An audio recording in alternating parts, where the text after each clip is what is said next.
네, 북한이 다양한 수단으로 도발을 이어가고 있습니다. 오늘은 새벽에 동해상으로 단거리 탄도미사일 10여 발을 발사하고 서북도서 일대로 GPS 전파 교란을 감행했습니다. 취재기자 연결해서 내용 들어보겠습니다. 김문경 기자. 네, 국방부입니다. 네, 먼저 서북도서 일대 GPS 전파 교란부터 좀 알아보죠. 오늘 아침에 교란 공격이 있었죠? 네, 그렇습니다. 합동참모본부는 오늘 아침 북한이 백령도를 비롯한 서북도서 일대로 GPS 전파 교란을 감행했다고 밝혔습니다. GPS 전파 교란은 아침 9시쯤 끝났다며 이같이 전했는데요. 이 전파 교란으로 백령도 등 일부 지역에서는 배에 설치된 내비게이션 단말기가 제대로 작동하지 않았던 것으로 전해졌습니다. 목적지를 누르면 북한으로 표시되면서 잠깐이지만 조업도 일부 차질을 빚은 것으로 알려졌습니다. 북한의 GPS 전파 교란은 어제 대남풍선을 날릴 때도 있었는데요. 전파 교란과 대남풍선, 미사일 도발 등을 동시에 감행하는 양상입니다. 오늘 새벽에는 단거리 탄도미사일도 발사했는데 10발 넘게 발사했죠? 그렇습니다. 오전 6시 14분 북한이 평양 순안 일대에서 동해상으로 단거리 탄도미사일 10여 발을 발사했습니다. 합참은 이 미사일들이 350여 킬로미터를 비행한 뒤 동해상에 떨어졌다며 이같이 전했습니다. 지난 17일에 이어 13일 만에 미사일 도발을 이어갔는데요. 한꺼번에 무더기로 발사한 점과 350여 킬로미터의 비행거리로 미뤄 다연장 로켓포 형식의 초대형 방사포로 추정됩니다. 도발을 이어가면서 김정은 위원장은 한미연합훈련을 비난하고 김여정 노동당 부부장은 대남 풍선을 거론하는 등 전면에 나서고 있습니다. 이 배경에는 지난해 11월 이후 6개월간 준비했던 군사정찰위성 발사가 실패로 돌아가자 긴장을 고조시켜 주민 결속을 도모하고 실패 분위기를 다잡으려는 의도가 있는 것으로 보입니다. 이 밖에 대남 심리전을 병행하고 있는 모습도 엿보이는데요. 북한 김여정 노동당 부부장은 어제 오물풍선 살포를 인정하며 자신들도 표현의 자유라 살포를 제지하는 데 한계가 있다며 대한민국 정부의 정중히 양해를 구한다고 비아냥댔습니다. 우리 정부가 대북 전단이 표현의 자유라고 밝힌 것을 비꼬며 자신들도 표현의 자유에 따라 오물풍선을 보낸 것이라고 주장한 겁니다. 그러나 우리 군은 대남풍선 살포는 북한군의 군사작전이자 남남 갈등을 유발해 우리 민간단체의 행동을 차단하기 위한 정치적 목적의 반인륜적 행위라고 강조했습니다. 유엔군 사령부도 오물을 실은 대남풍선 살포는 군사적 행동이고 정전협정 위반이라며 공식 조사를 진행 중이라고 밝혔습니다. 지금까지 국방부에서 YTN 김문경입니다. 대통령실이 북한의 단거리 탄도미사일 발사와 관련해서 안보 상황 점검 회의를 열었습니다. 인성환 국가안보실 2차장은 오늘 오전에 안보 상황 점검 회의를 소집하고 북한 미사일 발사와 관련해 대응 방안 등을 논의한 것으로 전해졌습니다. 앞서 합동참모본부는 오늘 오전 6시 14분 북한이 평양 순안 일대에서 동해상으로 단거리 탄도미사일 주정 비행체 10여 발을 발사했다고 밝혔습니다. 일본 정부는 북한의 미사일 발사가 유엔 안보리 결의 위반이라며 비난하고 북한에도 항의했습니다. 기시다 후미오 일본 총리는 북한이 탄도미사일을 발사했지만 일본의 배타적 경제 수역 바깥에 떨어진 것으로 보인다며 선박 피해는 확인된 게 없다고 말했습니다. 그러면서 북한의 발사는 안보리 결의 위반이라고 강력하게 비난하면서 북한 측에도 항의했다고 설명했습니다. 미국도 미사일 대량 발사를 규탄하고 추가 도발 자제를 촉구했습니다. 미 국무부 대변인은 우리는 북한의 도발적인 행동을 자제하고 외교로 복귀할 것을 촉구한다고 밝혔습니다. 미군 인도태평양 사령부는 성명에서 한국과 일본 등 지역 동맹국들과 긴밀하게 논의하고 있다며 북한이 불법적이고 불안정을 초래하는 추가적인 행동을 자제할 것을 촉구한다고 말했습니다. 이런 가운데 미국 공화당에서는 북한 도발에 맞서 한반도에 미국 전술핵을 재배치해야 한다는 주장이 나왔습니다. 미국 국방 예산을 심의하는 상원 군사위 간사의 제안인데요. 나토처럼 한국과 핵을 공유할 필요성도 제기됐습니다. 워싱턴에서 권중희 특파원입니다. 미국 공화당의 대표적 매파인 로저 위커 상원의원이 다음 달 국방 예산 심의를 앞두고 힘을 통한 평화라는 보고서를 발표했습니다. 보고서는 김정은이 계속해서 탄도미사일과 핵무기를 만드는 상황에서 한반도 억제력이 약화돼선 안 된다고 지적했습니다. 따라서 한반도에 미국 전술 핵을 재배치하고 인도태평양 지역에서 핵 공유 협정을 맺을 것을 제안했습니다. 나토 동맹과 비슷한 핵 부담 공유 협정에 한국, 일본, 호주가 참여할 의사가 있는지 대화를 시작해야 한다는 주장입니다. 한미 연합훈련을 지속하고 한국의 미군을 계속 주둔할 것도 주문했습니다. 위커 의원은 바이든 행정부의 대북 정책 실패를 비판하며 한반도 전력 강화를 요구해 왔습니다. The Biden administration has completely taken its focus off North Korea, even as Pyongyang becomes a major enabler of Russia's brutal war in Ukraine. Some experts believe that North Korea is preparing for war. 위커 의원은 주한미군을 관할하는 인도태평양 사령부의 지휘 통제 체계를 현대화하고 서태평양 지역의 군사시설을 확충할 것도 제안했습니다. 타이완, 필리핀, 일본으로 연결되는 방어망이 중국과 충돌을 억제하는 데 중요한 역할을 한다며 이들 나라의 군사력 강화를 지원할 것도 주문했습니다. 위커 의원은 중국, 러시아에 비해 미국 국방력이 뒤처지고 있다며 해군 함정과 군용기를 대폭 늘리기 위해 내년 국방 예산을 550억 달러, 75조 원 더 쓸 것을 요구했습니다. 위커 의원은 뉴욕타임스 기고문에서도 북한이 군비 통제 협상을 위한 노력을 무시하고 전쟁 준비 태세를 향해 가고 있다며 미국 국방 예산을 늘릴 필요성을 강조했습니다. 워싱턴에서 YTN 권준규입니다. 이번엔 정치권 소식 알아보겠습니다. 지난 4월 총선에서 당선된 22대 국회의원들의 4년 임기가 오늘부터 시작됐습니다. 특검과 거부권 정국의 치열한 공방을 벌여온 여야가 오늘은 각 당의 체제 정비에 집중하고 있습니다. 원구성 협상은 또 어떻게 되고 있을까요? 취재기자실에서 내용 들어보겠습니다. 나혜인 기자. 네, 국회입니다. 네, 22대 국회 문이 열렸습니다. 개원 첫날인데 어떤 메시지 나오고 있습니까? 네, 끝내 갈등과 대치로 마침표를 찍었던 21대 국회 마지막 본회의 여파가 아직 여전합니다. 폐기된 최상병 특검법과 윤석열 대통령의 14번째 거부권 행사를 두고 여야 공방이 이어지고 있습니다. 국민의힘 황우여 비상대책위원장은 YTN과 통화에서 윤 대통령의 거부권 행사는 삼권 분립의 한 축인 행정부 수반으로서 정당한 권한이라고 옹호했습니다. 반복되는 거부권 정국에 대한 우려는 알지만 입법부에서 야당이 법안 강행 처리를 계속하는데 견제할 수밖에 없다는 논리를 폈습니다. 여당은 최상병 특검 역시 공수처의 수사 결과를 지켜보자는 입장을 고수했습니다. 최상병 사건을 가슴 아파하지 않은 사람 어디 있고 그것을 정확하게 밝혀내서 국민들에게 알려야 된다고 생각하지 않는 분이 어디 있겠습니까? 근데 이것을 너무 정치적으로 정권을 흔들려고 활용하는 것은 맞지 않다고 생각합니다. 반면 더불어민주당은 윤 대통령의 거부권 행사를 겨냥해 도대체 언제까지 국정 운영을 이렇게 막가파식으로 할 거냐고 비난했습니다. 진성준 정책위의장은 여야가 합의하지 않은 법안엔 거부권 행사가 원칙이라는 대통령실의 주장은 헌법상 다수결의 원칙을 부정하는 명백한 탄핵 사유라고 주장하기도 했습니다. 최상병 순직 사건 수사 외압 의혹에는 이종섭 당시 국방부 장관이 윤석열 대통령을 비롯한 대통령실 관계자들과 통화했던 기록이 속속 드러나고 있다는 점을 부각했습니다. 대통령이 몸통이라는 물증이 나오고 있습니다.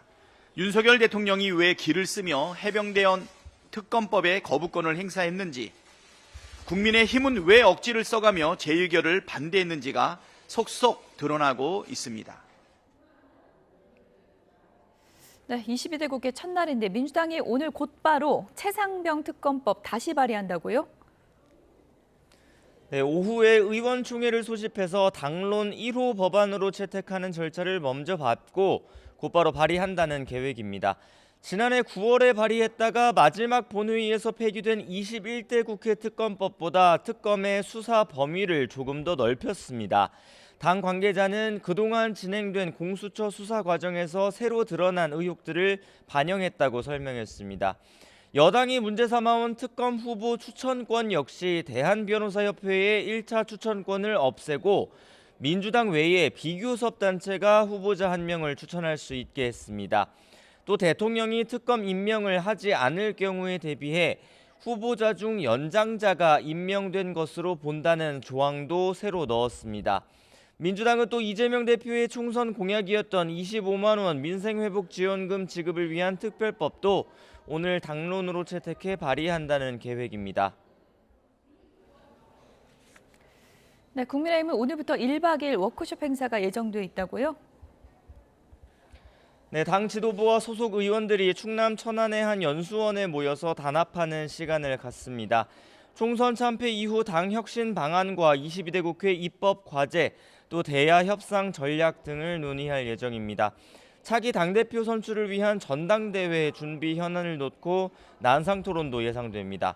단일 대우를 강조하면서 민생정당 또 정책정당으로 거듭나겠다는 의지를 다질 것으로 보이는데 여당도 당 정책위 차원에서 22대 국회 1호 법안을 준비하고 있습니다. 장동혁 원내수석 대변인은 아침에 기자들과 만나서 민주당이 주장하는 민생지원금 지급 법안은 받을 수 없다는 입장을 재확인했습니다.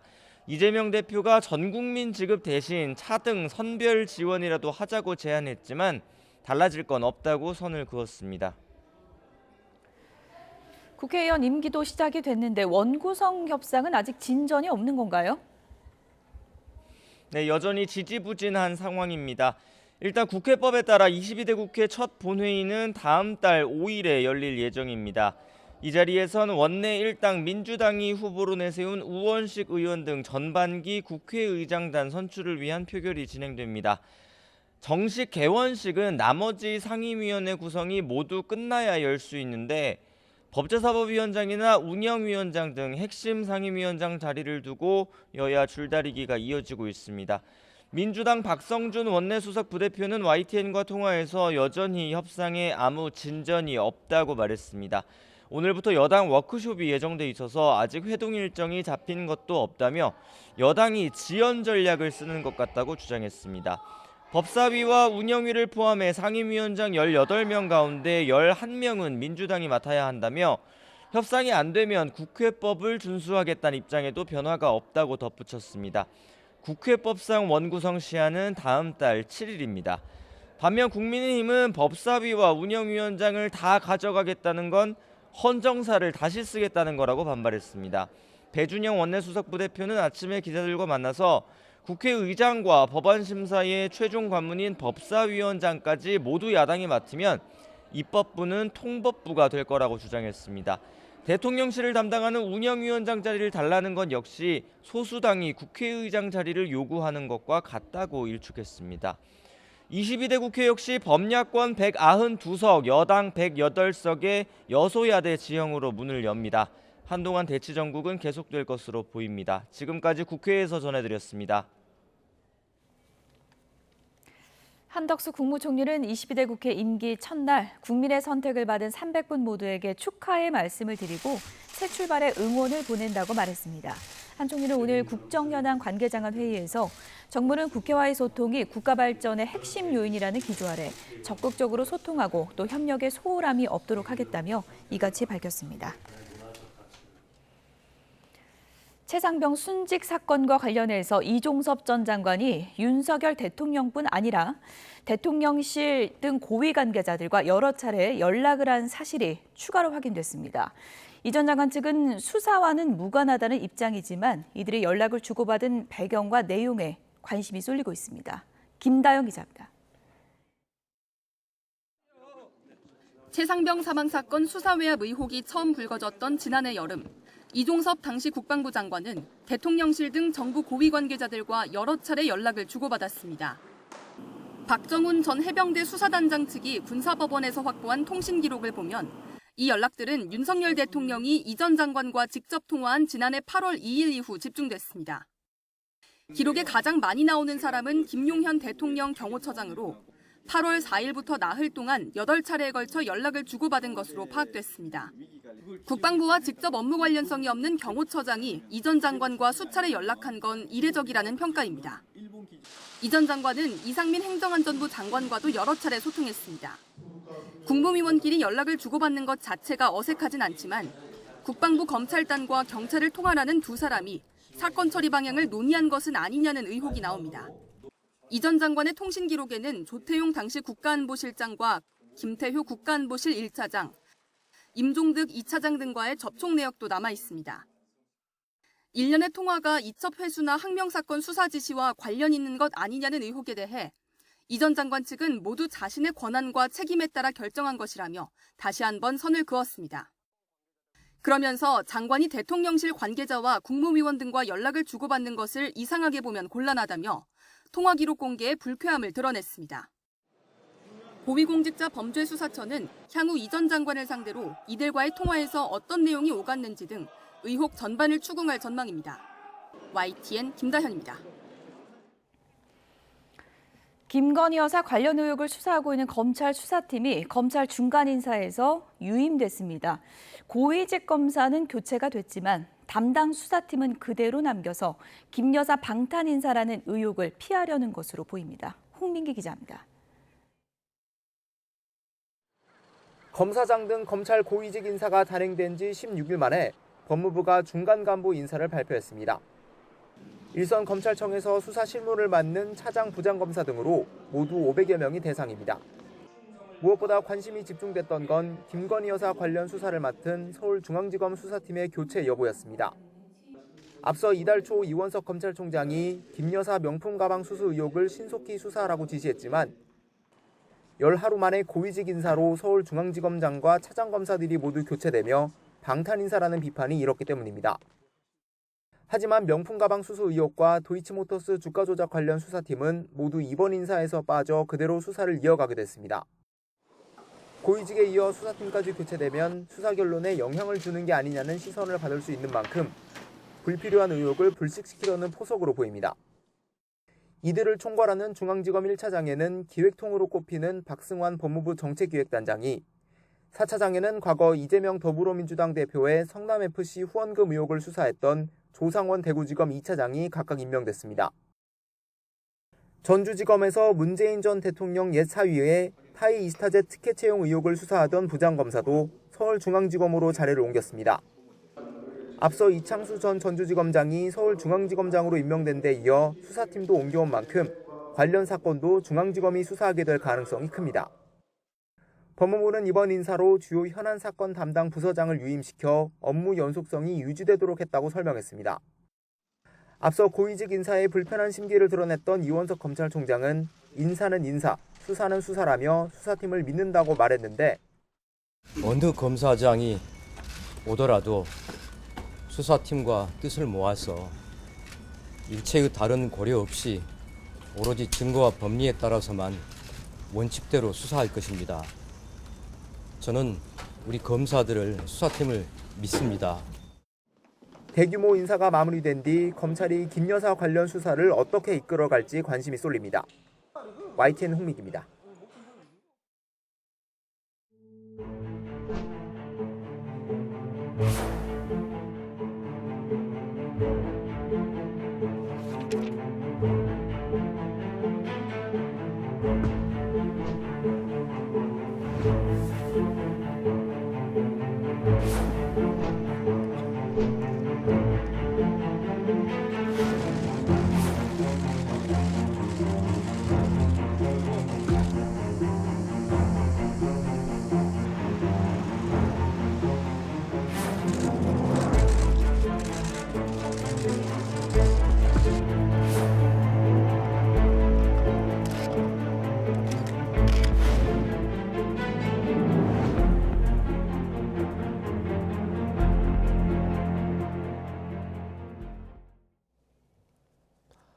최태원 SK그룹 회장과 노소영 아트센터 나비관장의 이혼 소송 항소심 결과가 오늘 나옵니다. 양측 모두 이혼 의사를 밝힌 만큼 오늘 판결의 핵심은 재산 분할 규모가 될 것으로 보이는데요. 취재기자 연결합니다. 김태원 기자. 네, 서울고등법원입니다. 이른바 세기의 이혼 소송 항소심 선고가 내려지는 날인데 오늘 법원에서 당사자들의 모습도 볼 수 있습니까? 네, 최 회장과 노 관장의 이혼 소송 항소심 선고 결과는 오늘 오후 2시에 나옵니다. 오늘 재판에는 두 사람 모두 직접 출석하지는 않는 것으로 파악됐습니다. 지난 2015년 최 회장은 내연 관계를 고백하며 이혼 소송을 냈고 노 관장도 4년 뒤 맞소송을 냈습니다. 재작년 1심 법원은 최 회장이 재산 분할로 665억 원과 위자료 1억 원을 지급하라고 판결했습니다. 다만 노 관장이 함께 요구한 최 회장의 SK 주식은 노 관장이 자산 형성에 기여한 부분이 없다며 받아들이지 않았습니다. 양측이 불복해 이어진 항소심에서 노 관장 측은 재산분할 요구액을 기존의 1조 원에서 2조 원으로 높였는데 법원이 누구의 손을 들어줄지 관심이 쏠립니다. 네, 조금 전에 법원이 송영길 소나무당 대표 이 보석을 허가했다는 소식도 전해졌는데요. 이 부분도 자세히 전해주시죠. 네, 더불어민주당 전당대회 돈봉투 의혹으로 구속돼 재판을 받아온 송영길 소나무당 대표가 보석으로 풀려납니다. 서울중앙지방법원은 오늘 송 대표의 보석 청구를 받아들였습니다. 또 보석 보증금 3천만 원과 함께 공판에 반드시 출석하고 증거인멸을 하지 않겠다는 서약서를 제출하는 것을 조건으로 달았습니다. 또 사건 관계자들과 어떤 방식으로든 만나거나 연락해서는 안 되고 연락을 받으면 경위와 내용을 재판부에 즉시 알려야 한다고 덧붙였습니다. 법원은 앞서 지난 3월 29일 총선을 앞두고 송 대표가 청구한 보석 신청을 한 차례 기각하기도 했는데요. 이후 송 대표는 지난 17일 불구속 재판을 받게 해달라면서 다시 보석을 신청했고 재판부가 이를 받아들이면서 지난해 12월 구속된 지 5달 만에 풀려나게 됐습니다. 송 대표는 후원 조직을 통해 불법 정치자금 7억여 원을 수수하고 지난 2021년 민주당 대표 경선 과정에서 21대 국회 현역 국회의원 20명에게 돈봉투를 전달한 혐의 등으로 지난 1월 구속 기소됐습니다. 지금까지 서울고등법원에서 전해드렸습니다. KBS가 음주병 손이 혐의를 받는 가수 김호중 씨에 대해서 한시적 방송 출연 정지 결정을 내렸습니다.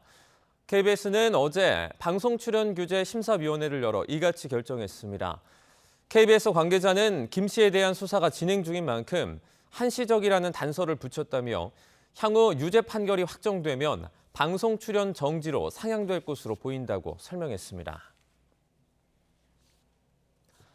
음주운전 뺑소니 혐의로 구속된 가수 김호중 씨의 모교 쉼터에 설치돼 있던 트바로티 집 현판이 철거됐습니다. 경북 김천예술고등학교는 교내 쉼터 누각에 있던 트바로티 집 현판과 김 씨 관련 사진 등을 지난 28일에 철거했다고 밝혔습니다. 김천예고 관계자는 현판을 비롯해 김 씨와 관련된 모든 걸 제거했으며 트바로티 집이었던 누각은 학생 쉼터로 사용할 예정이라고 말했습니다. 시민단체가 고 이선균 씨 소속사 호드앤유 엔터테인먼트를 업무방해와 명예훼손 혐의 등으로 고발했습니다. 서민민생대책위원회는 이 씨의 소속사가 이 씨의 마약 수사를 최초 보도한 기자와 인천경찰청 수사관을 고발한 건 정당한 업무를 방해하는 행위라며 규탄했습니다. 서민위는 이 씨의 소속사가 보도 직후 입장문을 배포해 이 씨가 기사에 등장한 톱스타 L씨라는 걸 스스로 인정한 것임에도 이 씨 죽음의 책임을 기자와 수사관에게 돌리고 있다고 주장했습니다.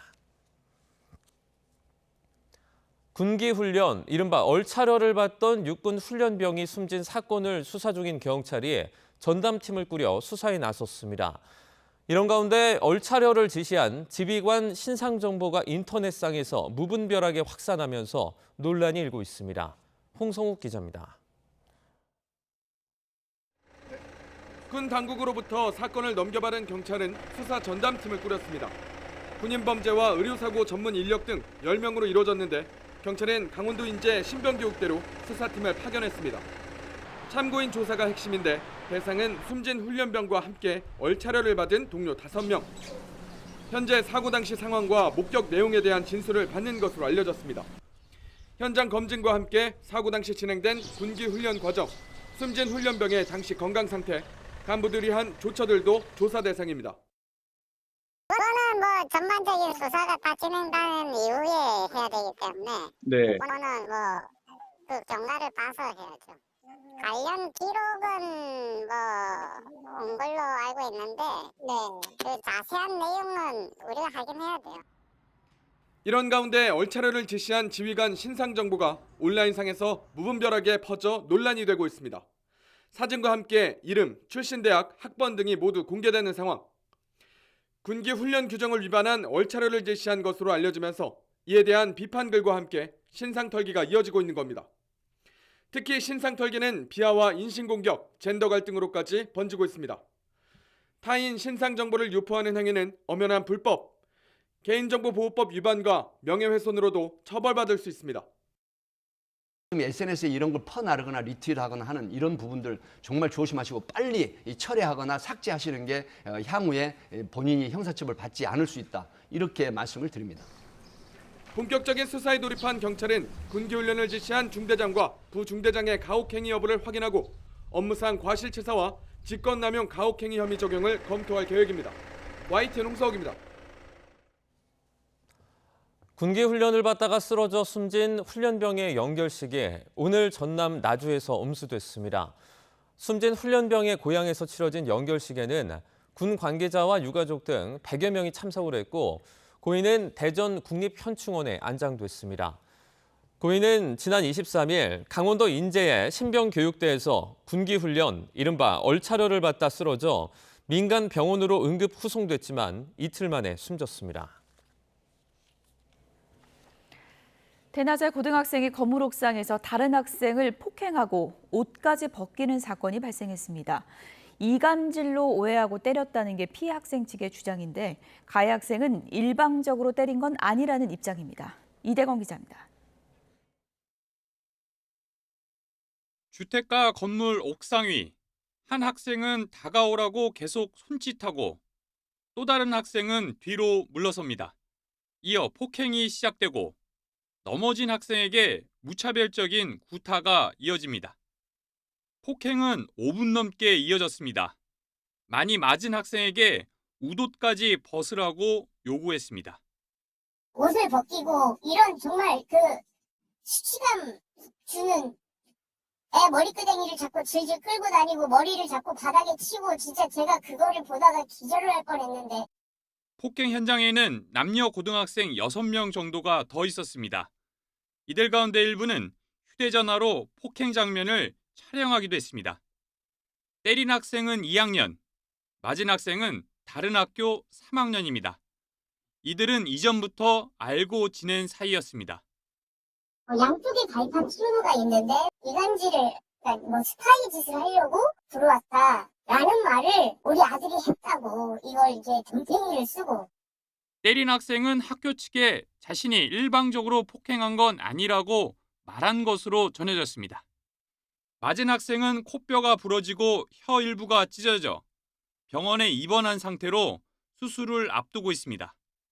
경찰은 고소장을 접수받고 수사에 들어갔으며 관할 교육지원청도 경위 파악에 나섰습니다. YTN 이다운입니다. 오늘 오전 9시 반쯤 서울 마포구에 있는 택시 서울협동조합에서 50대 남성 조합원 A씨가 분신했습니다.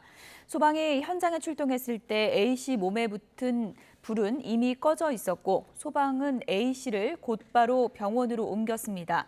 A씨는 온몸에 2도 화상을 입었지만 생명엔 지장이 없는 것으로 전해졌습니다.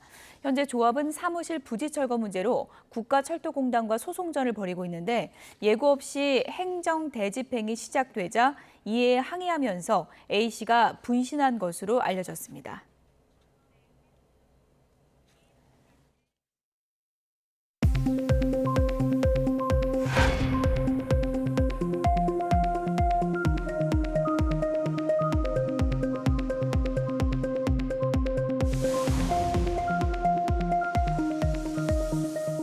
의대 정원이 올라온 것을 취지에 맞도록 뽑을 수 있게.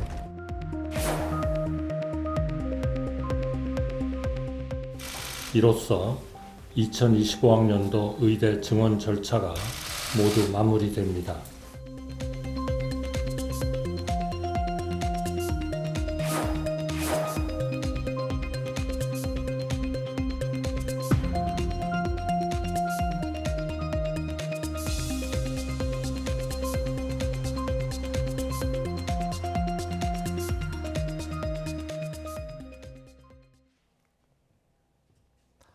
내년도 대학 입시 전형 계획이 발표됐습니다.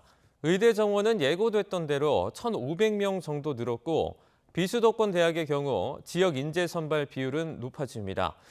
대학에 입학한 뒤에 전공을 정하는 자율전공 선발도 확대됐다고 하는데요. 취재기자 연결해서 자세한 내용 살펴보겠습니다. 염혜원 기자. 네, 서해부입니다. 네, 가장 변화가 큰 입시는 아무래도 의대일 것 같은데요. 이 전체 모집 인원이 얼마나 늘어났습니까? 네, 전체 모집 인원은 4,610명입니다. 지난해보다 1,497명이 늘어난 건데요.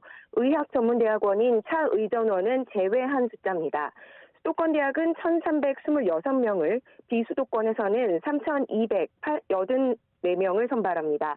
수시 선발 비율이 지난해보다 높아졌습니다.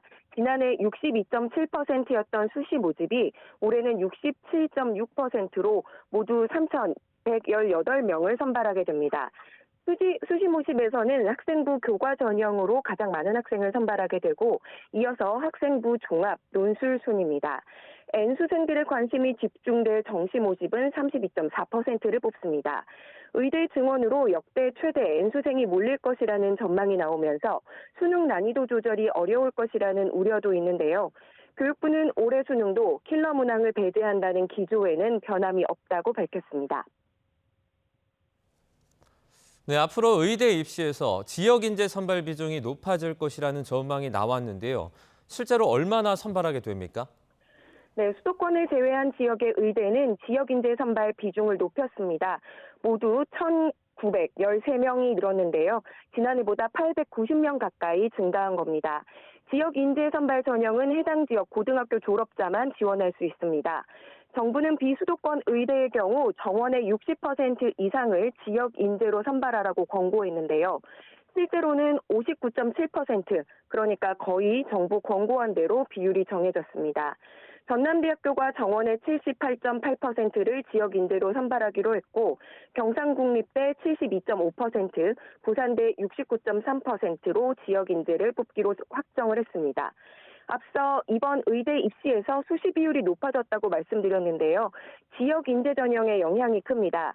대학들은 수시로 81%, 정시로 19%를 선발할 계획입니다. 다만 수시의 경우 수능 최저 기준이 있는데 이를 충족하지 못할 경우를 우려해서 일부 대학들은 기준을 예년보다 낮출 것으로 보입니다. 교육부는 지역 인재 전형으로 수도권 쏠림 현상이 완화할 것으로 기대한다고 밝혔습니다. 물론 위장 전입 등에 대한 우려도 나오고 있지만 각 대학이 선발할 때 꼼꼼하게 걸러낼 수 있을 것으로 본다고 설명했습니다. 네, 내년도 입시에서 의대 외에 큰 변화는 자율전공 선발이 늘어난다는 점인 것 같은데요. 이 부분 얼마나 확대됩니까? 네, 자율전공제는 학과와 전공 구분 없이 대학에 입학해서 2학년에 진학할 때 원하는 전공을 선택하도록 하는 방식입니다. 두 가지 유형이 있는데요. 첫 번째는 보건의료, 사범대를 제외한 대학 내 모든 전공을 선택할 수 있는 방식이고 두 번째는 계열과 단과 대학별로 신입생을 뽑아서 그 안에서 세부 전공을 선택하는 방식입니다. 이런 자율전공 선발은 중점 추진 대학인 수도권 51개 대학, 국립대 22개 대학에서 모두 2만 8천여 명이 늘었습니다. 전체 3만 8천 명 가까이가 이 전형으로 선발됩니다. 전체 정원의 28.6%를 자율전공으로 선발하는 겁니다. 아무래도 대학들이 전체 전공을 열어두고 선발하는 것이 부담이다 보니까 단과 대학 내에서 전공을 자유롭게 선택하는 유형 2의 비중이 높습니다. 교육부는 특정 인기학과 쏠림 현상을 방지하기 위해서 학교별로 전공 상담 등을 더욱 강화하도록 하겠다고 밝혔습니다. 지금까지 사회부에서 YTN 염혜원입니다. 대한의사협회는 오늘 밤 서울과 부산, 광주 등 전국 7곳에서 대한민국 한국의료 사망선고라는 이름으로 촛불 집회를 진행한다고 밝혔습니다. 의협은 정부의 일방적인 대규모 의대 증원으로 의료계의 미래가 위태로운 상황이라며 미래 세대에 올바른 의료 체계를 물려주기 위해 집회를 연다고 설명했습니다. 오늘 집회엔 전공의와 의대생들도 참석할 것으로 알려졌습니다. 이 보건의료노조는 의대 증원에 반대하며 병원을 떠나 있는 전공의와 의사들을 향해 증원 백지화 주장을 할 단계는 지났다고 비판했습니다. 전국 보건의료산업노조는 입장문을 내고 의대 증원 절차는 이제 되돌릴 수 없는 절차를 밟고 있다며 이제는 늘어나는 의사들을 어디에 배치해 필수 의료와 공공의료의 위기를 극복할지 해법을 마련할 때라고 주장했습니다. 정부의 대입 전형 발표를 가장 주목해온 곳이 바로 학원가인데요. 서울의 대표적인 학원가에 취재 기자가 나가 있습니다. 윤웅성 기자. 네, 서울 대치동 학원가에 나와 있습니다. 네, 조금 전에 교육부에서 내년도 대입 전형을 발표했는데 학원가의 분위기는 어떻습니까? 네, 지금은 점심시간이라 식사를 하기 위해서 학원 학생들과 학원 관계자들이 조금씩 길거리로 나오고 있습니다. 조금 전에 대입 전형 발표가 이뤄져서 아직 구체적인 내용을 확인하지는 못한 상황인데요. 학생들은 휴대전화를 켜고 관련 기사를 찾아보면서 어떤 내용인지를 확인하는 모습도 보이고 있습니다. 학원가에서도 오늘 교육부의 대입 전형 발표에서 1,500명가량 대폭 늘어난 의과대학 정원 확대에 주목하고 있습니다. 그동안 좁았던 의대 입학의 문이 넓어지면서 이공계를 가려던 학생들도 의대에 도전하는 등 여러 변화가 예상되는데요. 특히 지역인재 전형이 크게 는다는 점이 관건입니다. 지역인재 전형은 해당 지역의 고등학교를 졸업한 학생만 지원할 수 있는 건데 정부 권고에 따라 내년도 비수도권 의대의 60% 가까이인 1,900여 명을 지역 인재로 선발합니다. 벌써 학원가에서는 수도권에 거주하는 초등학교 고학년들이 지역 의대를 가기 위해 중고등학교 진학 계획을 짜달라는 문의가 늘고 있습니다. 또 이미 상위권 이공계 대학에 다니고 있는 지역 출신 학생들의 의대 입학을 위한 반수 도전도 대폭 늘 것으로 보입니다. 지역 인재 전형 가운데 절반 넘는 인원을 내신 성적이 중요한 수시 학생부 전형으로 뽑기 때문인데요. 고등학교 성적이 우수한 대학생들이 수능 최저 기준만 맞추면 의대에 갈 수 있게 되면서 학원가에서는 다음 달부터 본격적인 반수반도 운영할 계획입니다. 내년도에는 학과를 대학 입학 이후에 정하는 무전공, 이른바 자율전공 선발 규모도 커지는데요. 진학 이후 흥미와 적성에 따라 전공을 정한다는 취지지만 수험생들은 원하지 않는 학과에 가게 되는 변수를 피하기 위해서 자율전공에 해당하지 않는 구체적인 학과로 지원하는 경향이 늘어날 거라는 분석도 나옵니다. 내일 각 대학이 정부의 대입 전형에 맞춘 입시 모집 요강을 발표하면 본격적인 대학 입시가 시작될 예정입니다. 지금까지 서울 대치동 길거리 학원가에서 YTN 윤웅성입니다.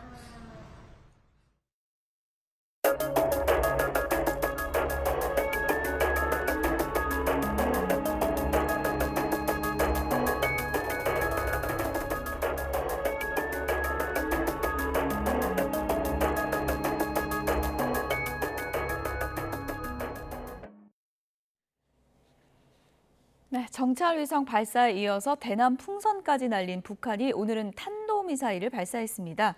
나흘 연속 도발을 이어간 것인데요. 어떤 의도인지 이번에는 전문가 연결해서 내용을 좀 들어보도록 하겠습니다.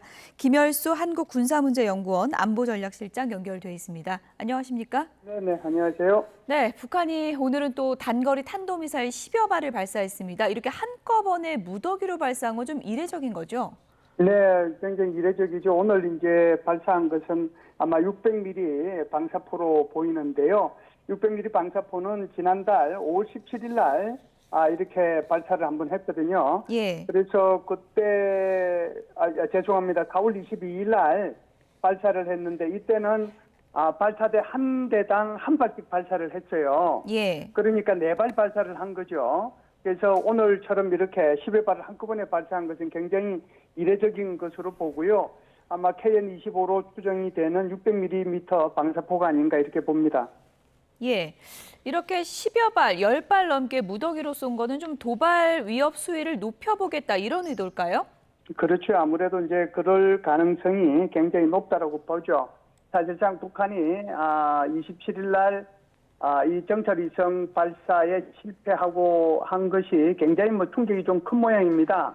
그러다 보니까 오물풍선도 지금 보내고 그리고 전자파 교란도 하고 그리고 지금 600mm 방사포까지 오늘 아침에 이렇게 발사하고 한 것이 아닌가. 그래서 한일 정상회의에 죄송합니다. 한일중 정상회의에 대한 반발 그러니까 그 속에서 사실상 북한 핵 문제가 논의됐다는 그런 반발의 성격도 있지만 예. 아무래도 27일 날 정찰위성 실패에 대한 국면 전환용으로 지금 한국을 희생양으로 삼아서 계속해서 이렇게 도발을 하고 있지 않은가 봅니다. 네, 뭐 재원 분석은 정확하게 해봐야 되겠지만 이번에 발사된 거는 뭐 개량된 초대형 방사포일 가능성이 있다 이런 분석도 있던데요. 어떻게 보십니까?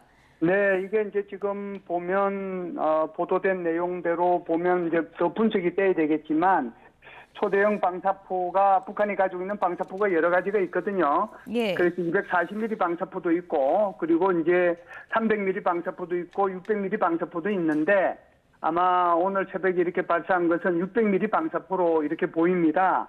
그래서 이게 이제 제가 좀 전에도 말씀을 드렸습니다만은 240mm, 300mm, 600mm라고 하는 것은 포탄의 구경을 얘기하는 거거든요. 예. 그래서 600mm 같으면은 포탄의 구경이 30cm나 되는 거니까 엄청난 위력이 있다라고 봐야 되겠죠. 예. 그래서 이제 의도적으로 이렇게 600mm 방사포를 이렇게 발사하지 않았는가 이렇게 봅니다.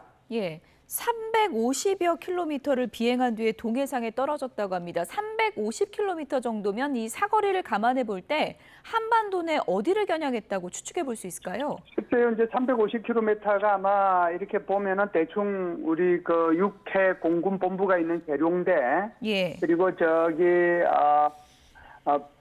주한미군 기지, 그러니까 공군 기지가 있는 군산, 아마 이 정도가 그 거리쯤 해당이 될 겁니다.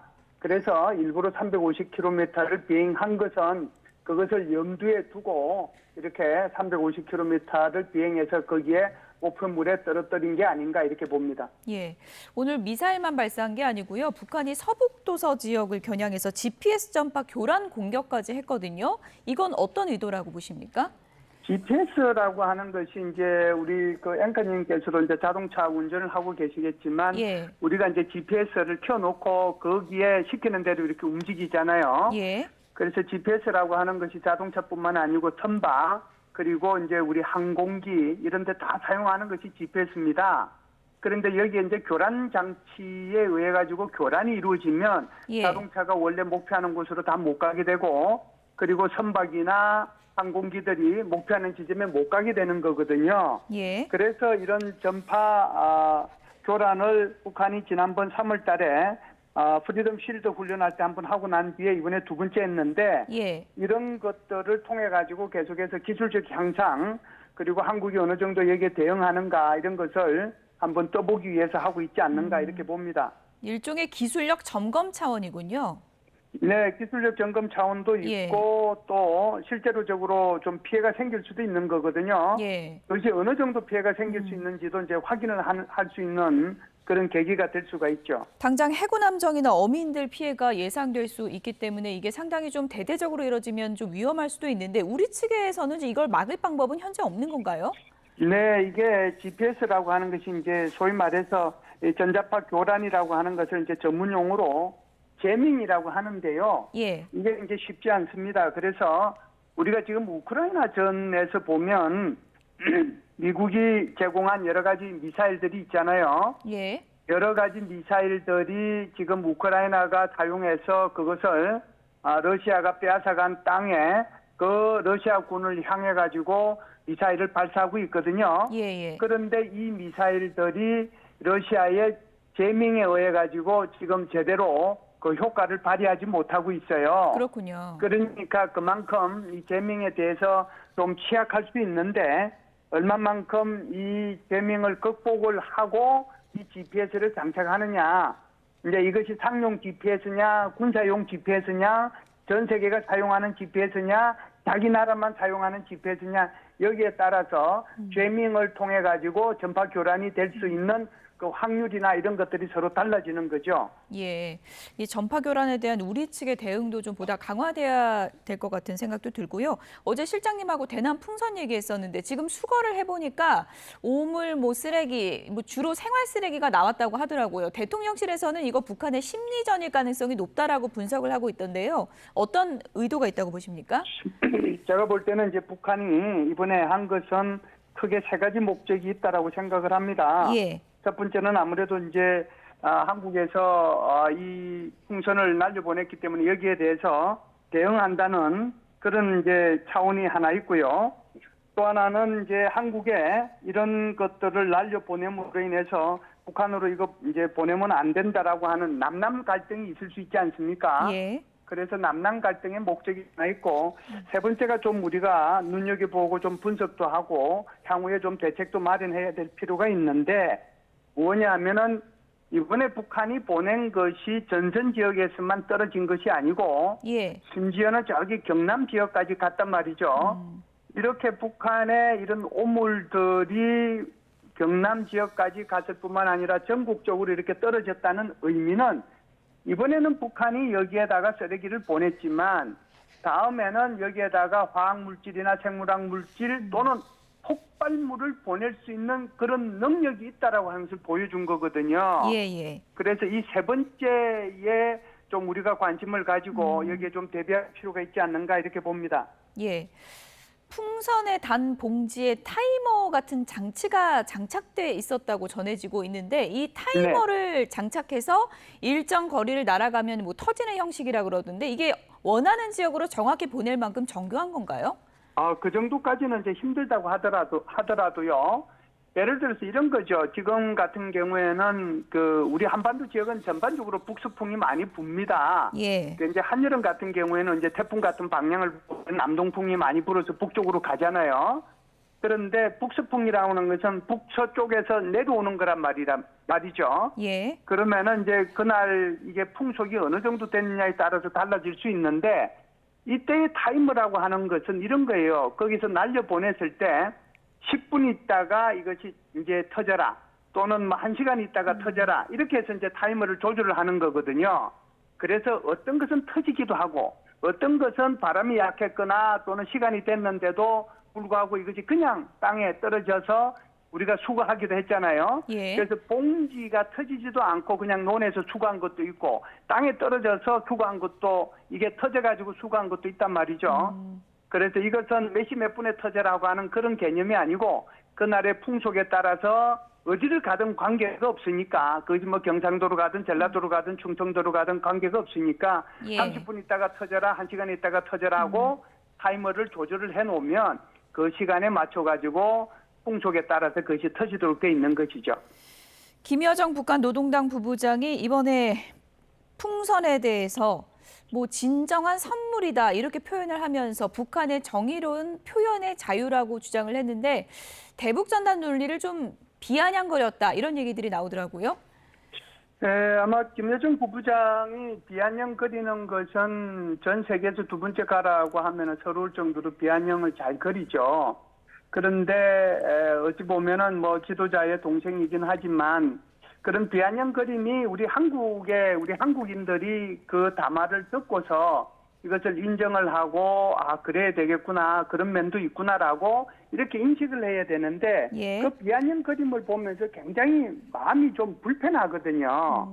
그래서 그런 차원에서 보면 이런 것들이 오히려 좀 북한으로 봐서는 오히려 선전전을 하긴 하는데 그 선전전이 역효과를 가지고 온다라고 하는 것을 먼저 말씀을 드리고 싶고요. 예.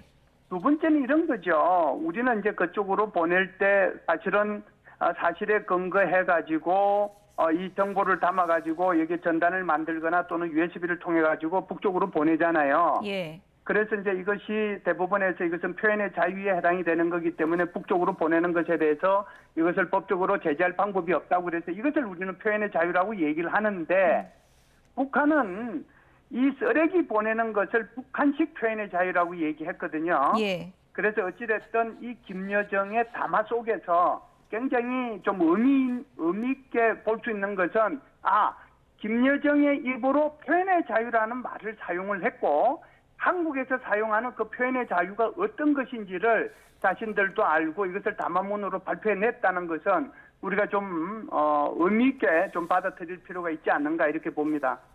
예. 실장님 끝으로요. 지금 뭐 북한이 나흘 연속 대남 풍선에 지금 미사일까지 계속 도발을 이어가고 있어서 뭐 내일도 도발을 안 하리라는 법도 없는 것 같고 북한이 도발 수위를 또 높일 거라는 걱정도 있는데 어떻게 전망하십니까? 사실상 이것은 이제 5월 24일 날 북한에서 노동당 중앙위원회 정치국 회의를 했거든요. 예. 그 정치국 회의에서 굉장히 중요한 내용이 하나 있습니다. 예. 우리가 이제 이 부분을 간과할 수도 있는데 뭐라고 하냐면 지금 한국 해군하고 한국의 그 해안 경비정들이 사실상 북한이 얘기하는 뭐 북방 한계선 그 이상을 자꾸 침범을 한다. 이거 뭐 말도 안 되는 얘기지만 도발을 하기 위한 하나의 그 구실로 이런 얘기를 했어요. 예. 그러면서 이렇게 얘기를 합니다. 이렇게 침범을 하기 때문에 앞으로 수중과 수상에서 자위력을 행사할 것을 우리 한국 측에 경고한다라고 여기서 결정을 하고 이걸 발표를 했거든요. 예. 그래서 이제 우리가 좀 전에 이제 우리 앵커님께서 말씀하신 것처럼 전파 교란하는 거 이것도 사실상 어떻게 보면은 수상에서의 자위력 행사라고 볼 수가 있잖아요. 예. 그래서 앞으로 서해상에서의 이런 자위력 행사와 관련된 것들에 대한 도발들이 있을 수 있다. 특히 6월 달에 지금 6월 말에 최고인민회의를 개최한다고 통보를 한 상태잖아요. 예. 그때 무엇이 있게 되느냐 하면은 소위 말해서 지리적 의미와 정치적 의미를 담은 북한식 그 영토 경계선이 아마 헌법에 포함이 될 거거든요. 예. 이 과정을 두고 지금 이런 것들에 대한 정치국 회의를 통해서 이런 도발을 하고 또 이런 정치적인 또 지리적인 의미에 자기네들이 얘기하는 남쪽으로서의 국경선을 획정하기 위한 그런 데 대한 도발들이 계속해서 6월 말까지 좀 이어지지 않겠는가 이렇게 봅니다. 예. 도발에 대한 좀 지속적인 가능성이 있다라고 전망을 해주셨는데 우리 측의 대응도 좀 고민이 필요해 보이는 시점인 것 같습니다. 지금까지 김열수 한국군사문제연구원 안보전략실장이었습니다. 고맙습니다. 감사합니다.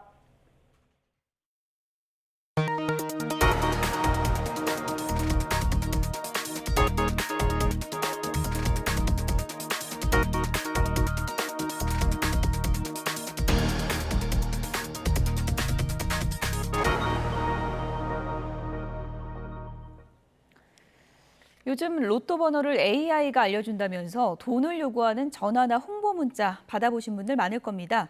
이때 1등 당첨을 약속하며 환불 조건도 설명을 하는데 약속대로 이행되지 않는 경우가 늘고 있습니다. 오동권 기자입니다. 로또 대박을 약속하는 문구와 서류들, 모두 로또 당첨번호 제공과 관련한 소비자의 구제 신청 사건들입니다. 최근 5년간 이처럼 로또 당첨번호를 주겠다며 돈을 받고 문제를 일으킨 경우가 늘고 있습니다. 특히 2022년부터 매년 600건을 넘고 있습니다. 대부분 AI 등을 이용해 로또 1등 번호를 알려준다면서 일확천금을 약속하는 방법으로 소비자를 현혹했습니다. AI 분석해 쪽에서 회원님한테 번호가 나가는 걸 보니까 1등 당첨에 대해서 당첨 나오시는 거 시간 문제이기 때문에 따라오셨을 때 장담권된 회원이 오래 안에 회원님 인생 바꿀 수 있습니다. 하지만 당첨되지 않은 뒤 소비자가 항의하면 업체가 갑자기 인수됐다거나 오히려 추가 요금을 요구하는 등 꼼수를 사용했습니다. 그 대표가 또 전화가 왔어요. 자기가 뭐 자르는 시일 내에 확실하게 해드릴 테니까 비용 더 지불을 해라. 660을 또. 소비자가 의심을 시작하면 이런 보장 책임서를 내어줍니다. 그런데 내용을 살펴보면 이상한 점이 한두 가지가 아닙니다. 실제로 이렇게 환불을 거부하거나 과도한 위약금을 물게 하는 경우가 피해의 약 61%로 절반을 훌쩍 넘었고 당첨되지 않을 때 돌려주기로 한 금액을 지급하지 않은 경우도 27.6%로 뒤를 이었습니다. 아예 업체가 연락을 끊는 경우도 작년 1분기 7%에서 올해 2분기 19.5%로 급증하자 한국소비자원은 로또 예측 서비스 피해 주의보를 발령했습니다. 로또 당첨 번호를 예측한다는 것은 과학적으로 근거가 없습니다. 그러니 높은 등수의 당첨을 보장한다는 말에 현혹되지 않는 것이 가장 중요합니다. 소비자원은 당첨 보장에 절대 속지 말고 관련 특약에 가입한 경우 문자 메시지와 녹취로 입증 자료를 확보할 것도 주문했습니다. YTN 오동건입니다.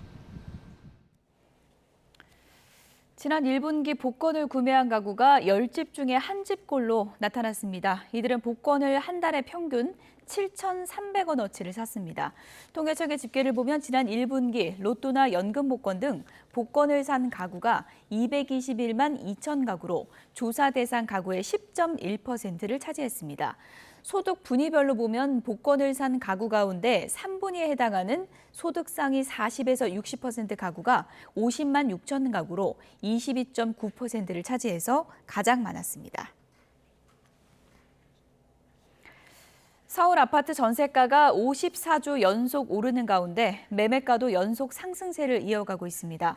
한국부동산원이 발표한 5월 넷째 주 서울 아파트 전세값은 전주보다 0.1% 올랐습니다. 이로써 서울 아파트 전세값은 지난해 5월 넷째 주부터 54주 연속 상승하면서 이 기간 동안 5.41% 올랐습니다. 수도권의 2030 세대 3명 가운데 1명은 비수도권으로 이주할 생각이 있고 가장 큰 이주 조건으로는 수도권과 비슷한 정도의 생활 여건과 인프라를 꼽았습니다. 대한상공회의소가 전국 2030 세대 600명을 대상으로 설문조사한 결과 수도권 거주자 가운데 31.7%가 비수도권으로 이주할 의향이 있다고 답을 한 것으로 나타났습니다. 비수도권 이주 결정에 가장 큰 영향을 미치는 요인으로는 41.2%가 수도권과 비슷하거나 더 나은 거주 여건을 꼽았습니다. 개당 3,000원에 육박하는 국내산 사과가 미국에선 훨씬 싸게 팔리고 있다는 소식에 논란이 커졌죠.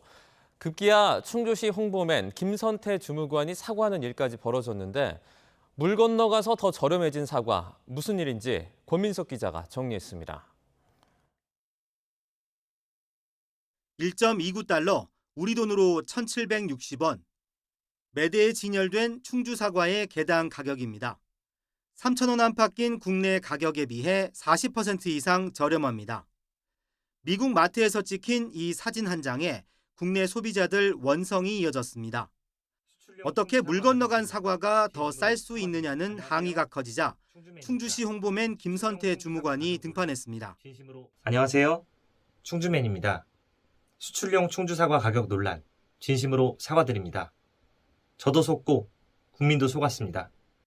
충주시는 미국 수출용과 내수용 사과는 동일한 가격에 책정됐다며 국내 소비자 역차별이 아니라고 해명했습니다. 품질 관리를 위해 미국 수출 사과를 100% 계약 재배하고 있으며 국내 소비자가가 급등하기 전인 지난해 10월 이미 가격 협상이 이루어졌다는 겁니다. 미국 수출용 사과와 국내 내수용 가격은 동일한 가격으로 책정을 하고 있습니다. 저희들이 작년도 10월 달에 미국 수출을 위해서 가격 협상을 진행했고요. 1월 달에 미국으로 선적을 진행하였습니다. 또 기존 가격에서 마트 자체 할인이 들어가 더 싸진 것 같다고 덧붙였습니다. 결국 논란은 해프닝으로 끝났는데 고물가에 시름 깊은 소비자들은 이해는 된다면서도 속이 쓰린 건 어쩔 수 없다며 씁쓸한 뒷맛을 감추지 못했습니다. YTN 권민석입니다. CJ제일제당이 김과 올리브유에 이어서 참기름 가격도 15% 올렸습니다. 참기름 시장 점유율 2위 업체인 CJ제일제당이 이번 달 초부터 대형마트에서 판매하는 참기름 제품 가격을 15% 이상 올린 것으로 확인됐습니다. 백설 고소함 가득 참기름 500ml의 경우 13,000원에서 14,950원으로 15% 올랐고 통참깨 참기름 300ml도 15.3% 인상된 15,000원에 판매되고 있습니다. CJ제일제당 측은 참깨의 작황이 안 좋아서 원재료 가격이 20% 이상 뛰면서 제품 가격을 인상할 수밖에 없었다고 설명했습니다. 오늘 하늘에 구름이 많아서 볕이 그렇게 강하지는 않습니다. 기온도 예년 이맘때 수준인데요. 다만 한낮에는 서울 기온이 26도까지 올라서 다소 더운 느낌이 들 수 있겠습니다. 이곳 한강공원에도 시민들이 가벼운 옷차림을 하고 산책을 즐기고 있는 모습인데요. 이 일교차는 계속해서 10도 안팎으로 크게 벌어지고 있습니다. 긴 시간 야외 활동을 하신다면 입고 벗기 쉬운 겉옷 챙기셔서 체온 조절해 주셔야겠습니다. 오늘 전국 하늘에 구름은 많겠습니다. 이 늦은 밤에 제주 산간에만 약한 비가 오겠고요. 오늘 구름이 많지만 자외선과 오존 지수는 여전히 높습니다. 특히 남부지방에서 더 높게 나타날 것으로 보이니까요. 야외 활동하신다면 모자나 선글라스 챙겨주시기 바랍니다. 서울 한낮 기온 26도, 광주 27도, 대구는 28도로 어제와 비슷하거나 조금 낮겠습니다. 주말까지 예년과 비슷한 기온 분포가 예상됩니다. 다만 내일 새벽부터 오전 사이에 전남 해안과 제주도에는 약한 비가 지나겠고요. 주말에는 중부와 경북 지방에 비가 내릴 전망입니다. 내일까지 남해안과 제주도 해안에는 너울성 파도가 높게 일겠습니다. 해안가 접근을 자제하는 등 안전사고에 각별한 주의가 필요하겠습니다. 지금까지 YTN 고은재입니다.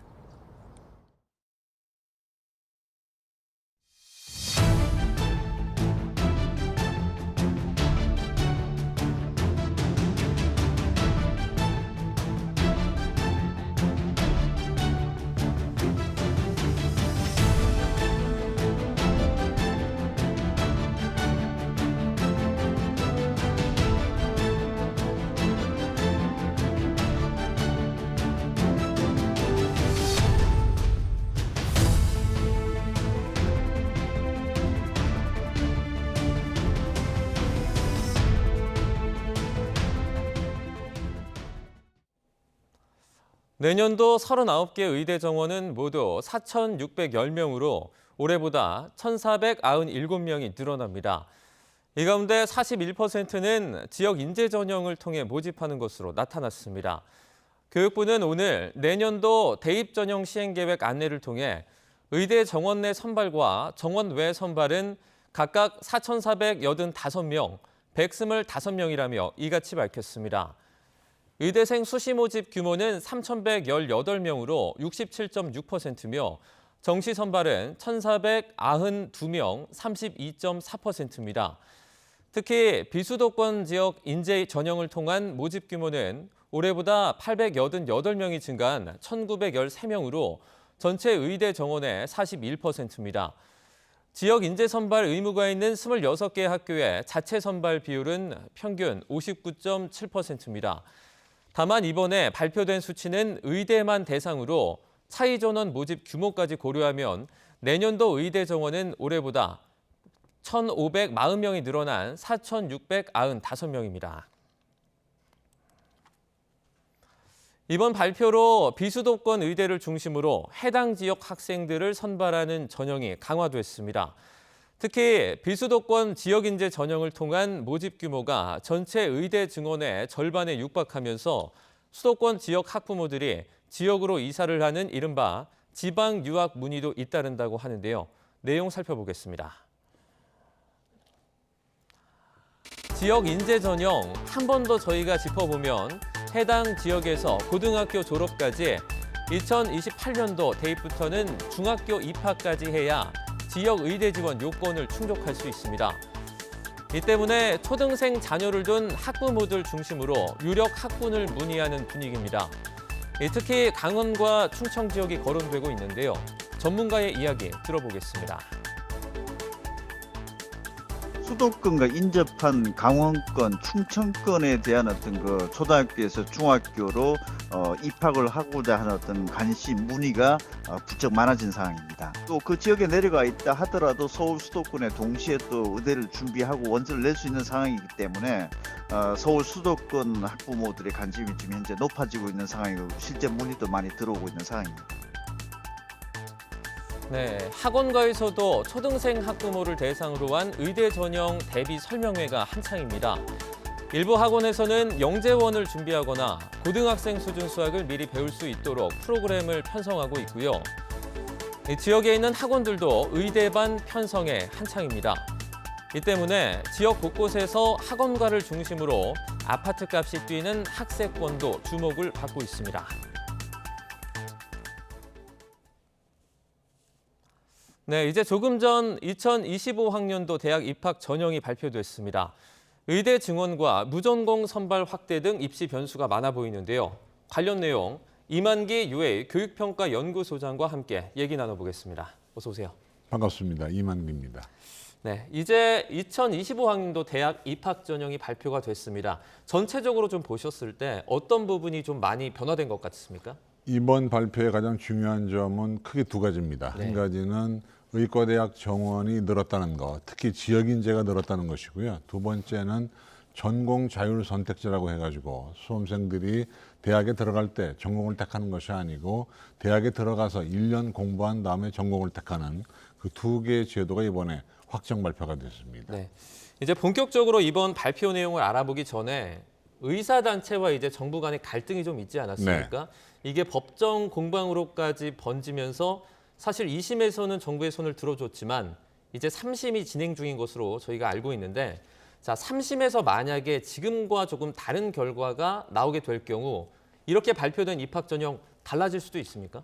뭐 그 이제 사법부의 판단이 있어야 되겠습니까만은 사실 네. 저희들이 볼 때는 이미 이렇게 발표가 됐기 때문에 아마도 그대로 가지 않을까 싶긴 한데 네. 만약의 경우에 대법원 판결로 뒤집힌다 하더라도 사실 그것은 모든 수험생에게 똑같은 조건이기 때문에 네. 수험생들은 법적인 문제에 신경 쓰기보다는 오히려 공부하는 데도 신경 쓰는 것이 낫다고 보고 있습니다. 네. 자, 지금 저희가 관심 순으로 좀 알아보도록 하겠습니다. 네. 의대 증원 전형 중에서 지역 인재라는 게 있습니다. 비수도권 의대의 경우에는 지금 정원 60% 이상이 지역 인재로 선발이 된다고요?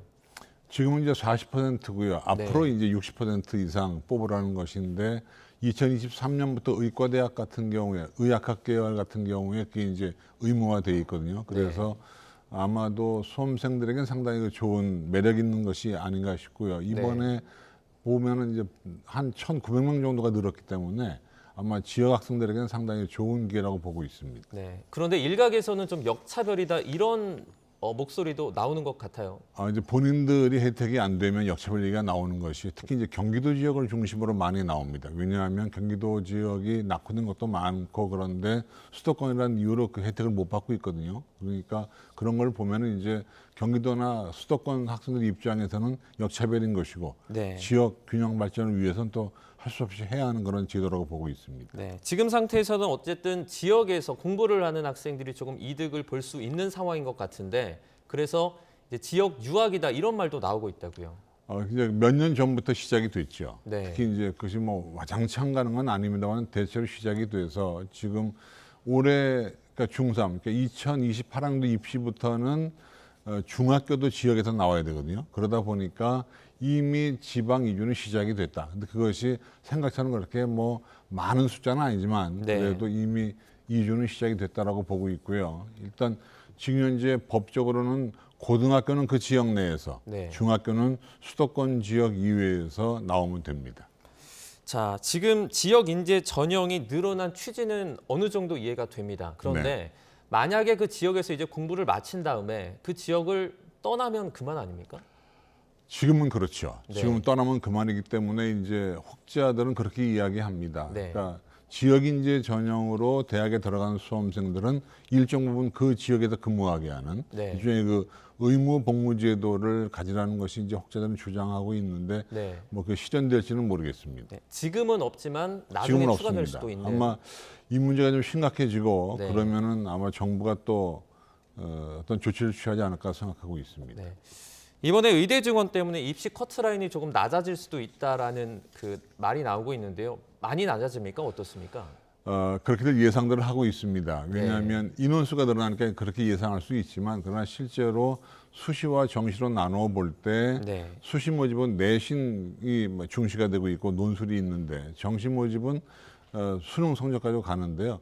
정시 모집이 이번에 많이 늘지 않았습니다. 139명 정도 늘었기 때문에 제가 볼 땐 정시 모집의 수능 점수의 하락은 클 것 같지는 않고요. 다만 이제 수시 모집의 학생부 교과전형인 경우에 내신 등급은 하락할 수 있는 여지가 충분히 있습니다. 보통 저희들이 볼 때 내신 등급은 0.2에서 한 0.4 등급 정도, 수능 100분은 한 1 정도 내려올 거는 같은데 실제로 가봐야 아는 것이죠. 뭐 예상만큼 많이 떨어지지는 않을 것이다 이렇게 저는 그렇게 보고 있습니다. 저희가 이제 예상들을 많이 하고 있지만 이 또 N수생들이 몰려오고 그렇게 보다 보면 예상보다는 떨어질 것 같지 않다. 오히려 어떤 대학의 경우는 지역인재 전형이 일반 전형보다 점수가 높을 수도 있다. 예년의 경우 그런 경우가 있거든요. 그래서 이 생각보다 그렇게 많이 떨어질 것 같지 않다는 느낌을 가지고 있습니다. 의대 증원 때문에 사실 이공계나 자연계 이쪽의 인재 양성이 더 어려워질 거다 이런 분석도 나오거든요. 맞는 얘기죠. 왜냐하면 이공계를 안 가고 의학학 계열을 빠지다 보면 이공계 우수한 인재가 안 갈 거 아닙니까? 결국 이제 이공계에 좀 그 약간 떨어지게 되고 의대 쪽으로 몰리게 되면 의대 쏠림 현상 때문에 전반적인 그 사회 구조나 어떤 산업 구조가 좀 어려움을 겪을 수 있습니다. 조금 전에 의대 증원 때문에 N수생이 조금 늘어날 수 있다 이렇게 말씀해 주셨는데 뭐 반수생 또는 이 30대 직장인들까지도 다시 수능을 보는 이런 현상이 계속해서 나타나는 것 같습니다. 이런 움직임은 좀 어떻게 보십니까? 그러한 경향이 이번에만 국한된 것은 아닙니다. 이미 있어 왔어요. 그러니까 저희 주위에도 나이 먹은 사람도 뭐 카이스트나 뭐 서울공대 졸업하고 다시 의전원 가서 의사 된 사람이 많기 때문에 뭐 그런 것이 특별한 건 아니지만 그래도 어쨌든 의대 쪽으로 쏠림이 있다고 하는 것은 인재의 어떤 그 보편화가 안 된 얘기니까 좀 우려할 만한 분명합니다. 네, 이번에는 저희가 자율전공 확대로 좀 넘어가 보도록 네. 하겠습니다. 이것도 큰 변수가 될 수 있을지 관심이 쏠리고 있는데 어느 정도 확대가 됩니까? 한 3만여 명 이상 늘어나거든요. 그게 무슨 얘기냐면 이제 전공 원래 정확하게 전공 자율 선택제라고 하는 건데요. 그러니까 들어갈 때는 전공 없이 들어가서 전공을 택하는 건데 이것이 이제 굉장히 많이 늘어났죠. 그러다 보니까 커트라인에 영향을 주게 되고 선호도에 영향을 주게 돼서 아마 올해 입시에 상당한 영향을 끼칠 것 같습니다. 지금 이게 그 자율전공제에도 유형이 나뉜다고 좀 알고 있습니다. 완전 자율이 있고 그리고 무슨 계열로 들어가서 그 안에서 전공을 선택하는 게 있다고 하는데 설명을 좀 해주시죠. 그렇습니다. 전공 자율 선택제는 첫째가 이제 유형 1이 있습니다. 유형 1은 모든 대학의 과를 본인이 다 고를 수 있는. 단 이제 사범대학이나 정부가 정원을 관리하는 의과대학 같은 건 제외하고. 의대 사범대만 제외하고 다 갈 수 있는 겁니다. 갈 수 있습니다. 그다음에 유형 2는 단과대학이나 계열 내에서만 가는 겁니다. 그러니까 선택의 폭이 좁은 것이죠. 이 두 가지를 병행해서 지금 실시하고 있습니다. 이렇게 자율 선발을 확대하게 되면 입시 경쟁이 더 치열해질 수도 있다라는 말이 나오고 있는데요. 입시에 미치는 영향은 좀 어떻게 보세요? 이제 유형 1과 유형 2가 다를 거예요. 유형 1 같은 경우는 자유로이 선택할 수 있기 때문에 선호도가 꽤 올라갈 겁니다. 그래서 그쪽은 모집 단위가 광역화가 된다 하더라도 성적이 올라갈 수 있고 유형 2를 하는 과 같은 경우는 단과대학이나 계열 내에서만 골라야 되기 때문에 선택의 폭이 좁으니까 좀 성적이 머물러 있거나 하락할 수 있는. 근데 이제 왜 중요한 얘기는 인원수가 많아지는 거거든요.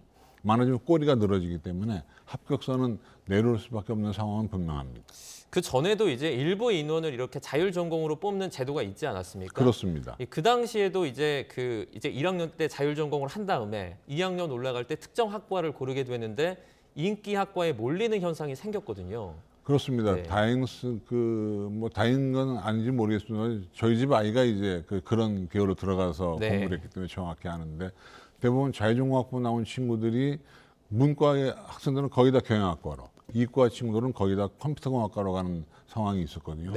그런 상황이 아마 이번에 이어지지 않을까 보고 있습니다. 그러면 그 인기 학과에 집중되게 되면 비인기 학과는 조금 더 이제 낙후되는 그런 현상이 더 심해지지 않을까요? 그게 이제 이 전공 자율 선택제의 가장 큰 우려할 만한 점입니다. 무슨 얘기냐면 비인기학과, 비선호학과에 몰락을 가져와서 학과에 편중이 생기게 되면 학문적인 불균형도 이루어지는 그게 이제 가장 우려할 만한 점이라고 얘기하고 있습니다. 그런 가운데 6월 모의고사가 이제 얼마 남지 않았습니다. 6월 4일인가요? 다음 주 화요일로 그렇습니다. 기억을 하는데 N수생 응시자 역대 최다라고 들었습니다. 이제 작년보다 좀 줄이긴 했는데요. 그동안 연도별로 이렇게 졸업생 숫자에 대비해 보면 최대 인원수인 것은 분명합니다. 한 8만 8천 명 정도 응시를 했으니까. 그러니까 아마 이것이 의대에 영향을 지는 모르겠지만 어쨌든 는 것은 분명합니다. 자, 6월 모의고사 얼마 남지 않았는데요. 우리 학생들한테 좀 어떻게 준비하라고 조언해 주실 수 있을까요? 수능이라고 생각하고 보시기를 권장합니다. 그러니까 뭐 미리 준비한다는 것이 어떤 의미가 있을지 모르겠지만 어쨌든 마음가짐서부터 이것이 수능이다라고 생각하고 1분 1초를 아끼지 말고 공부하는 것이고요. 아마도 지난해 수능보다는 좀 쉽게 나올 거는 같지만 그래도 뭐 결과는 모르는 거니까 최대한도로 시간을 아껴서 준비해 주시기 바랍니다. 그 마지막으로 그러면 2022 학년도 그 입시 전략 관련해서 조금 학생들에게 전달해 주실 말씀이 있다면요. 자신의 강점을 파악하는 게 중요합니다. 내가 논술이 강한지 내신이 강한지 아니면 수능이 강한지에 따라서 자신의 강점을 가지고 전형을 선택해서 이제 남은 시간이 별로 많지 않습니다. 뭐 6, 7, 8, 90 정도 남았기 때문에 건강 유의하시면서 준비해달라 하는 부탁을 하고 싶습니다. 알겠습니다. 여기까지 듣도록 하겠습니다. 참 말이 많았던 2025학년도 대학 입시 전형이 발표가 됐는데요. 관련 내용들 자세하게 살펴봤습니다. 이만기 연구소장과 함께했습니다. 고맙습니다. 고맙습니다. 의대 증원에 반발해서 전공의들이 병원을 떠난 지 벌써 100일이 넘었습니다. 정부는 강경책과 유인책을 양손에 들고 압박 수위를 높이고 있지만 전공의들은 꿈쩍하지 않는 모양새입니다. 이문석 기자입니다. 지난 2월 19일 서울 주요 5개 병원을 필두로 전국 수련병원에서 전공의가 이탈했습니다. 그로부터 100일이 지났지만 전공의들은 돌아오지 않고 있습니다. 전국 211개 수련병원 전공의 만여 명 중 7.1%인 973명만 출근한 거로 조사됐습니다. 복귀 조건으로 내건 증원 원점 재검토는 어려워졌습니다. 2025학년도 대입계획 변경이 승인돼 금요일에 대학별 신입생 모집 요강이 나가면 사실상 증원이 확정되기 때문입니다. 때맞춰 정부는 복귀 여부에 따라 조치에 차이를 두겠다며 전공의를 강하게 압박했습니다. 동시에 전문의 수 확대가 필수적인 전문의 중심 병원 운영 전환 추진 계획을 내놨습니다. 전공의 수련 목적이 전문의 자격 취득이라는 점에서 수련 환경 개선 약속에 이은 복귀 유인책으로 해석됩니다. 정부는 올해 내에 전문의 중심병원 전환 지원 사업 착수를 목표로 속도감 있게 과제를 구체화해 나가겠습니다. 의사단체들은 기자회견과 토론회 등을 잇따라 열고 지금이라도 증원 정책을 중단하라고 정부에 요구하고 있습니다. 우리 국민이 원하는 의료 체계가 어떤 것인지에 대한 합의가 먼저 이루어지고 이를 위한 의사 수가 최선의 방법으로 추산되고 이에 도달하기 위한 타협이 이루어진 후에 점진적으로 진행하여야 올바른 의료 개혁이 가능하지 않을까요? 또 의대 증원의 부당함을 알리겠다며 강원도를 시작으로 전국 7개 지역에서 한국의료 사망선고라는 이름을 건 촛불 집회를 예고했습니다. YTN 이문석입니다.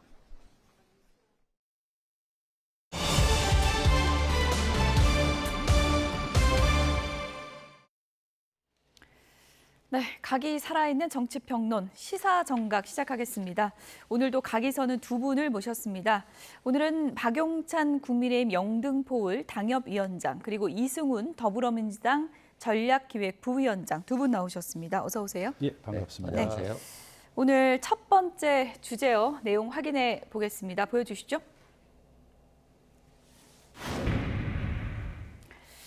한동훈을 위하여 국민의힘에서 한동훈 전 위원장을 진심으로 위한다면서 지금 얘기를 하는 분들이 있어서 이 얘기부터 좀 해보겠습니다. 먼저 조정훈 국민의힘 총선 백서 TF 위원장 얘기 들어보겠습니다. 요청은 드렸고요. 아직 일정은 확정되지 못한 상태입니다. 저는 그분을 위해서 필요하다고 생각합니다. 당에서 총선 백서 특위로 임명을 받았을 때 총선 백서라는 것이 총선 기간 동안에 일어났던 여러 가지 일들을 정리하고 사실관계를 한 틀에 담아놓고 또 여기서 얻을 교훈들을 정리하고 해나가는 과정이기 때문에 총선에 관여한 모든 분들이 언급 대상이고 평가 대상이십니다. 한동훈 전 위원장을 위해서 지금 총선 백서 TF 면담에 한동훈 전 위원장이 나오는 게 좋을 것 같다. 이렇게 얘기를 하고 있는데요. 진심이라고 보십니까? 뭐 진심일 수 있다고 봐요. 예. 총선 백서라는 것이 잘못됐던 과거의 일들을 확인하고 나서 이것들을 다시 반복하지 않겠다는 거잖아요. 그러니까 이런 것들은 좋은데 문제는 한동훈 전 비대위원장을 먼저 부르는 것보다는 예. 용산에 가서 대통령실에 어떤 책임이 있었는지 그리고 황상무 회칼 테러 사건이라든가 또 이종섭 전 국방부 장관에 대해서 호주 대사로 임명한 것에 대해서 이런 부분들이 가장 큰 문제라고 생각을 하잖아요. 여기에 대해서 이제 한동훈 전 비대위원장이 어떻게 대응했는가까지도 여러 가지 봐야 되기 때문에 저는 뭐 한동훈 전 비대위원장을 만나는 것은 괜찮습니다만 용산부터 만나는 것이 백서를 쓰는 데는 훨씬 도움되지 않을까 싶습니다. 한동훈 전 위원장이 면담에 부른다고 나올까? 이것도 또 중요한 문제 아니겠습니까? 그 한동훈 위원장이 선거 당시에 비상대책위원장이면서 예. 동시에 총괄 선거대책위원장 아니었습니까? 따라서 총선 결과에 대해서 소상하게 국민들에게 백서를 통해서 본인의 입장을 밝히는 건 어쩌면 자연스럽고 당연한 수순이다 그렇게 생각하고 있습니다. 한동훈 전 위원장이 응할 거라고 보세요? 저는 응해야 된다고 생각하고 있습니다. 과거 여러 차례 선거가 있을 때마다 결과적으로 선거의 승패를 떠나서 선거 결과에 대한 반성과 분석을 할 필요가 있지 않겠습니까? 아까 제가 말씀드린 대로 총괄선거대책위원장으로서 이번 선거 패배에 대한 본인의 입장을 소상하게 설명할 필요가 있다고 생각합니다.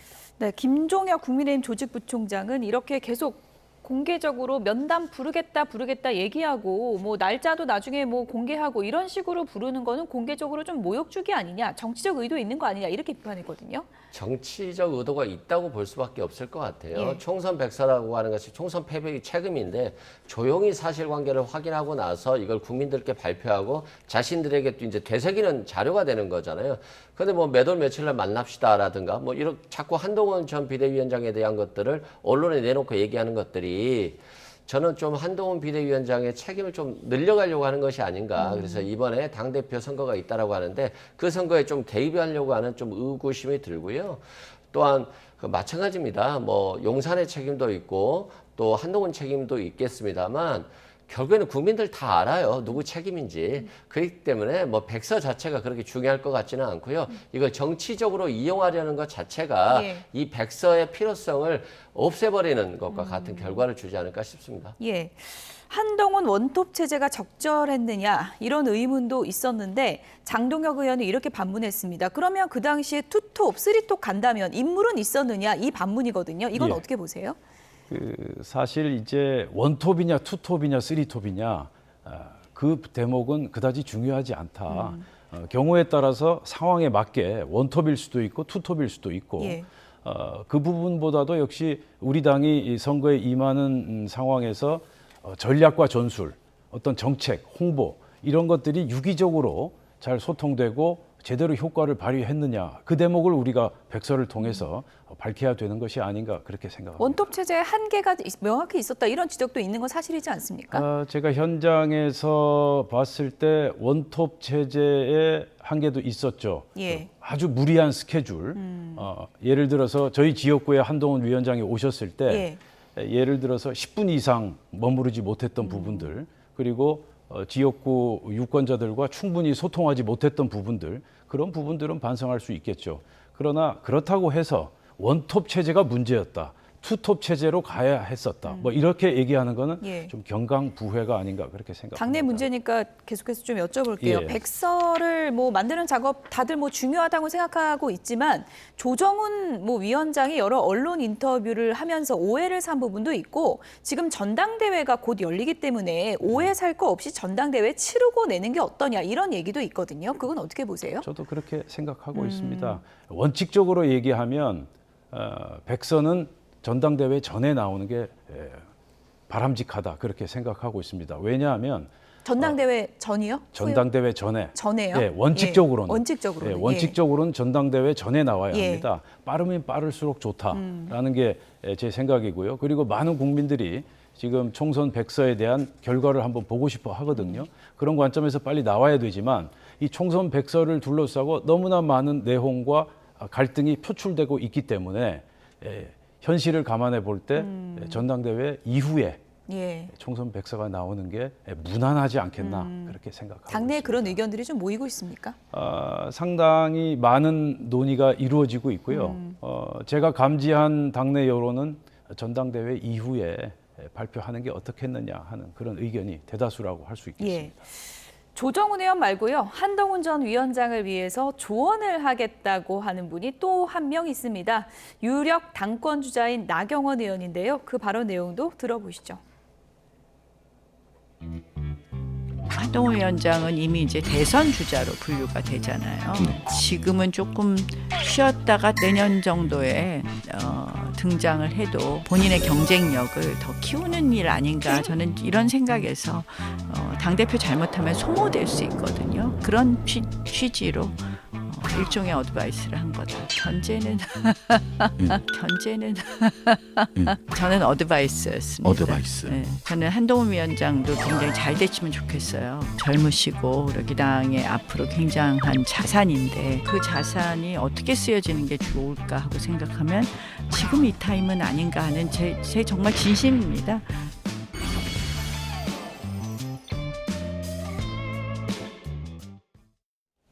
네, 진짜 진심이라고 자꾸 그러면 진심이 아닌 것 같기도 한데 어떻게 보십니까? 지금 예. 나경원 의원이 출마 여부를 발표하지 않았잖아요. 저는 한동훈 전 비대위원장이 출마한다라고 한다면 안 하실 것 같아요. 뭐 압도적이지 않습니까? 그런 측면에서는 좀 경쟁자를 견제하는 게 아닌가 예. 이런 생각도 들고요. 다만 이제 한동훈 장관이 지금 출마하는 게 좋은가에 예. 대한 문제는 좀 다른 것 같아요. 좀 너무 급하게 뛰어왔고 뭐 평생 뭐 검사와 법무장관밖에 하지 않지 않았습니까? 그래서 정치력이 아직 부족하기 때문에 뭐 도서관에 가서 국민의 미래에 대한 책을 읽는다고 해서 금방 늘어나는 건 아니잖아요. 그래서 시간은 필요하다. 이건 맞는 것 같은데 예. 한동훈 전 비대위원장 입장에서 뭐 이번 기회를 놓치면 다음에 기회가 올지에 대한 고민이 있는 것 같고요. 내년은 알 수 없다. 그렇죠. 예. 뭐 공천을 받을 수 있을지도 모를 것 같고요. 뭐 예. 보궐선거가 있을지도 모를 것 같고 또 용산과의 각을 세우는 상황에서 대통령과 굉장히 불편한 관계인데 그런 기회를 대통령이 줄지도 모르겠기 때문에 한동훈 전 비대위원장이 좀 마음이 급한 게 아닐까 싶습니다. 소중한 대권 후보니까 아껴야 된다. 나경원 의원 정말 진심이라고 보십니까? 나경원 의원의 저 같은 발언은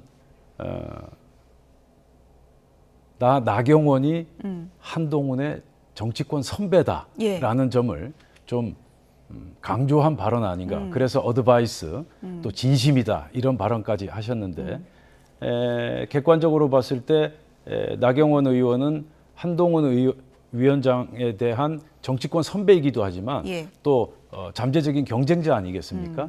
그 같은 관점에서 나경원 의원의 저 같은 발언은 여러 가지 수가 깔려 있다라고 분석해. 견제입니까? 어드바이스입니까? 견제적 성격이 아무래도 강하다고 봐야 되겠죠. 견제 쪽에 가깝습니까? 예. 예. 그도 그럴 것이 지금 뭐 여론조사 결과를 보면은 그렇습니다. 좀 보여주실까요? 물론 지금 뭐 당 지지층을 대상으로 한 여론조사 결과 지금 빨간색으로 표시가 돼 있는데 한동훈 전 위원장이 압도적이긴 한데 중요한 건 2위가 나경원 의원이거든요. 그러면 한동훈 전 위원장만 안 나오면 혹시나 이런 생각 할 수 있는 거 아닙니까? 저는 충분히 가능하다고 예. 보고요. 만약에 한동훈 전 비대위원장만 안 나온다면 될 수도 있지 않겠습니까? 예. 그런 측면에서는 견제하는 거고 또 홍준표 뭐 대구시장 같은 경우도 강력한 대통령 후보 경쟁자라고 생각하기 때문에 뭐 견제를 하고 있다라고 보고요. 다만 이제 저는 이제 한동훈 전 비대위원장에게 한 말씀 하고 싶으면 한다면 너무 검사스럽잖아요. 예. 이런 모습을 또 당대표가 됐을 때 버릴 수 있겠느냐. 예. 그렇지 않아도 윤석열 대통령에 대해서 너무 검사스러운 모습 때문에 국민들이 굉장히 실망을 많이 했거든요. 예. 그런 측면에서 이걸 벗어내야 되고 또 이준석, 유승민을 끌어안을 수 있겠느냐. 저번에 전 비대위원장 돼서도 유승민 전 의원에 대해서 끌어안지는 않았거든요. 그러면 이런 것들을 포용력이 있느냐. 예. 좀 검사가 포용력이 없어 보이는 듯한 느낌들이 계속 있어요. 예. 그래서 이런 것들이라든가 또 윤석열 대통령의 가족 리스크에 대해서도 전향적인 모습을 보여야 되는데 이 모습을 보이지 않아도 문제고 보여도 문제는 거잖아요. 이런 것들을 정치력으로 해결해 나가야 되는데 그런 부분들에 대해서 국민들이 이제 많이 의문을 품고 있기 때문에 한동훈 전 비대위원장이 뭐 극복해야 될 부분 아니겠습니까? 변호사님도 진심의 조언을 하시는 거죠? 저도 뭐 진심의 조언입니다. 지금 저 여론조사 지지율은 일종의 참고 자료는 될 수 있을지언정 저게 항구적이진 않다. 그렇죠. 그 점을 예. 좀 주목할 필요가 있다고 생각합니다. 2021년 저희 당대표 경선 때 출발은 나경원 전 대표가 1위 상태에서 출발을 했습니다. 그런데 시간이 가면서 이준석 대표와 엎치락 뒤치락 경합을 예. 벌이다가 결국 이준석 대표가 되지 않았습니까? 예. 또 그 전에 서울시장 4.7 재보궐선거에서도 나경원 대표가 1위로 출발했다가 결국 오세훈 후보에게 패배하는 그런 아픔이 있었는데요. 그래서 지금 현재 여론조사 지지율은 하나의 참고 자료가 될 것이다. 예. 그래서 너무 맹신해서는 안 될 것이다. 얼마든지 당대표 선거 지지율은 예. 엎치락 뒤치락 바뀔 수 있다라는 점. 네. 하지만 나경원 의원이 최근에 언론 인터뷰를 좀 활발하게 하고 또 한동훈 전 위원장에 대해서 뭐 견제인지 조언인지 모르겠지만 관련 언급을 상당히 많이 하는 걸 봐서는 당대표에 도전하겠다는 마음은 좀 굳힌 걸로 봐야 될까요? 당대표에 도전하고 싶어 하는 거죠. 저는 그렇게 보고 있고요. 아직 결심 전이라고 결심 보십니까? 단계는 아니라고 아닙니까? 봅니다. 예. 좀 더 시간이 필요하지 않나. 여러 가지 상황을 보겠죠. 특히 이제 경선 룰이 굉장히 중요한 변수로 예. 떠오르지 않겠나 그렇게 생각됩니다. 한동훈 전 위원장이 뭐 나오나 안 나오나 얘기가 있는데 지금 뭐 당 밑그림 다 그리고 있다. 그래서 뭐 여러 사람들 만나서 지구당 부활 얘기까지 꺼냈다라는 보도가 나오지 않았습니까? 뭐 지구당이라 그러면 정치 뭐 관여층이 아니면은 잘 모를 수도 있는데 그게 어떤 얘기인가요? 그러니까 지구당이 예전에는 많이 알았지만 예. 2004년에 이해창 전 대통령 후보의 차떼기 사건 이후로 없어진 거잖아요. 그래서 뭐 당협위원장인데 국회의원이 떨어졌다. 예. 그러면 사무실을 갖지 못하는 문제가 있었어요. 그렇군요. 그래서 구의원 시원들과의 합동사무소를 내는 편법을 한다거나 정치연구소를 내거나 뭐 이랬었거든요. 그러다 보니까 아무래도 불편하잖아요. 정치적인 어떤 행동들을 함에 있어서.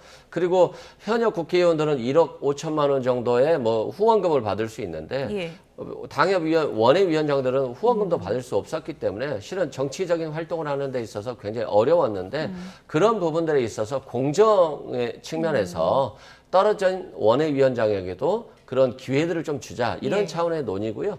또 이런 것들이 결국에는 원외위원장들을 흡수하려고 하는 한동훈 전 비대위원장의 어떤 노력이라고 보여집니다. 전당대회를 위한 포석으로 해석해도 됩니까? 원외가 훨씬 많지 않습니까? 예. 그렇기 때문에 당연히 포석이라고 한마디로 생각합니다. 말씀드리면 당협위원장이시니까 관심 많으실 것 같아요. 예. 뭐 엄청난 관심을 가지고 있죠. 예. 쉽게 표현하자면 중앙당이 어떤 우리 사람의 어떤 뇌, 네. 심장 역할을 한다면 예. 지구당이라는 건 혈관, 핏줄에 혈관. 해당된다. 그렇게 예. 보시면 맞습니다. 그리고 이제 군 조직을 비유하자면 일선 지역 사단장의 역할을 한다. 그렇게 이해하면 쉽지 않을까 그렇게 생각됩니다. 예, 황우여 위원장이 이거 지구당 부활 의미 있다, 검토해봐라 이렇게 지시했다고 하는데 부활될 가능성이 지금 높은 분위기인가요? 상당히 높다고 상당히 봐야죠. 높습니까? 얼마 전에 예. 이재명 대표도 부산에 가서 똑같은 입장을 피력하지 않으셨습니까? 예. 거기다가 저희 지금 당대표 경선 주자로 떠오르고 있는 윤상현 의원도 곧바로 법안을 발의하겠다. 또 나경원 대표도 지금 그런 입장을 밝히셨고요. 예. 그런데 이제 그런 당권 주자들 또 당 대표들의 입장 못지않게 지금 저희 지역의 당협위원장이 164명입니다. 원외 당협위원장이 164명인데 이들 당협위원장들의 의지가 무척 강하다. 그래서 이번만큼은 지구당 부활을 관철시키겠다라는 강력한 의지를 나타내고 있습니다. 한동훈 전 위원장이 지금 뭐 당선자, 낙선자들 만나서 이런 얘기하고 있다고 하는데 그렇다면 뭐 당협위원장들의 그 여론에서는 그런 제안에 대해서는 좀 좋은 평가가 나오고 있다 이렇게 해석해도 되겠습니까? 그렇습니다. 예. 올바른 방향으로 가고 있고 예. 정확히 문제를 핵심을 짚었다 그렇게 보고 있습니다. 예, 어쨌든 뭐 황우여 위원장이 검토를 지시했다고 하니까 이게 뭐 여야 모두 좀 움직임이 구체화될지는 좀 지켜보도록 하겠고요. 다음 주제로 넘어가 보도록 하겠습니다. 최상병 특검법과 관련해서 정치권에서 여러 공방이 벌어지고 있는데요. 지금 이 인물의 입에 시선이 쏠리고 있죠. 다음 주제어 보여주시죠. 네, 지시 없었다. 이종섭 전 장관이 이렇게 얘기를 했습니다. 그러니까 지난해 대통령과 이종섭 전 장관의 통화가 연달아 있었다. 상당히 좀 민감한 시기에 이루어진 통화였죠. 이것과 관련해서 내용은 지금 알려진 게 없는데 이종섭 전 장관이 대통령의 어떤 지시는 전혀 없었다. 이렇게 부인하고 있어요. 뭐 저는 거짓말이라고 봅니다. 거짓말이라고 보십니까? 당연히 예. 거짓말이고요. 일단 통화를 한 적이 없다고 했는데 통화를 한 게 확인이 됐죠. 그 통화 이후에 지금 보직해임이 됐어요. 박정우 대령이. 그리고 사건을 이첩 보류가 내려졌어요. 그러고 나서 이첩이 되니까 다시 기록을 회수했어요. 이게 통화 전후로 이루어진 것들이거든요. 그러니까 뭐 대통령이든 이종석 전 국방부 장관이든 거짓말은 할 수 있겠습니다만 온 국민이 아는 부분이기 때문에 저는 이 상황에서는 국민들께 솔직하게 얘기하는 게 더 좋을 것 같고요. 대통령께서 공수처 수사 결과를 지켜보고 특검 여부를 결정하자라고 했잖아요. 그러면 더 이 특검으로 가지 않으려고 한다면 진실에 더 적극적으로 대응해야 된다고 생각하거든요. 그래서 자꾸 부인으로 일관하는 것보다는 예. 사실관계를 국민께 밝혀지면 그때 변명하는 것보다는 먼저 좀 국민들께 밝히는 예. 게 올바른 자세다라고 생각됩니다. 저희가 이종섭 전 장관의 그 입장이 어떻게 바뀌었는지 저희가 그래픽으로 좀 준비했는데 보여주시면 좋을 것 같고요. 지난해 8월 국회 국방위 전체회의에서는 이 그래픽 아니고 다음 그래픽 보여주세요. 국회 국방위 전체회의에서는 대통령실의 문자나 전화를 받은 적이 없다. 이렇게 답변을 했었는데 이번에 통화 기록이 이제 공개가 되니까 대통령과의 통화 기록은 인사조치 검토 지시와 무관하다. 대통령의 어떤 지시도 없었다라고 입장이 바뀐 게 아니냐 이런 또 시선이 있거든요. 이번 사건을 외압의 관점에서 보는 그러한 관성부터 우리가 다시 한번 재검토해야 된다 그렇게 생각합니다. 구체적으로 어떤 말씀이냐면 예. 현재 군사법원법에 보면 군 내부 사망 사고에 대해서는 그 사건을 민간 수사기관으로 이첩하도록 되어 있습니다. 그렇죠. 그런데 이번 해병대 사건 같은 경우 어떻게 처리가 됐습니까? 해병대 수사단에서 직접 수사하지 않았습니까? 권한에 없는 일을 한 것입니다. 따라서 박정훈 대령이 경찰에 이첩했던 수사 자료는 수사 자료라고 볼 수가 없고 일종의 참고 자료, 의견 자료로 볼 수 있는 겁니다. 그런데 이 사건을 놓고 마치 박정훈 대령의 수사 결과 보고서를 기정사실화해서 청와대나 국방부 장관이 외압을 행사했다. 그거는 논리적이지 않은 그러한 이제 주장이라고 봐야 되겠죠. 현재 그 군사 경찰 조직 직무법에 보면 국방부 장관은 군 경찰에 대한 최종 지휘 감독을 가지고 있다고 되어 있습니다. 예. 따라서 국방부 장관 이종섭 장관이 얼마든지 이 박정훈 대령의 수사 결과에 대해서 논의하고 협의하고 예. 대화하고 소통할 수 있는 그러한 위치에 있다. 예. 그리고 대통령이나 대통령실도 얼마든지 정부 부처와 주요 현안, 주요 이슈에 대해서 논의할 수 있다. 그 점을 저는 강조하고 싶습니다. 예. 통화로 논의할 수 있고 뭐 수사 기본 원칙은 그렇고 중요한 부분을 짚어주셨는데 지금 이제 제가 질문을 드린 건 이종섭 전 장관의 답변이 입장이 지난해와는 좀 달라진 거 아니냐 이런 또 이제 비난에 대해서는 또 어떻게 보시는지 제가 여쭤보고 싶은데요. 예. 현재 그 국방부 장관과 대통령이 통화를 했다 안 했다 그 부분보다도 예. 통화 내용을 한번 들여다봐야죠. 그래서 공수처에서 그 부분을 조사를 할 것이고 예. 그 통화 내용이 나오면 그때 가서 또 우리가 이 사건에 대한 진행 과정을 살펴볼 수 있지 않겠나 예. 그렇게 생각합니다. 이 통화 부분에 대해서는 여야 시각이 지금 상당히 엇갈리고 있는 것 같은데 정청래 최고위원은 뭐 탄핵 트리거라는 표현까지 썼더라고요. 뭐 결정적인 증거로 본다는 뜻인가요?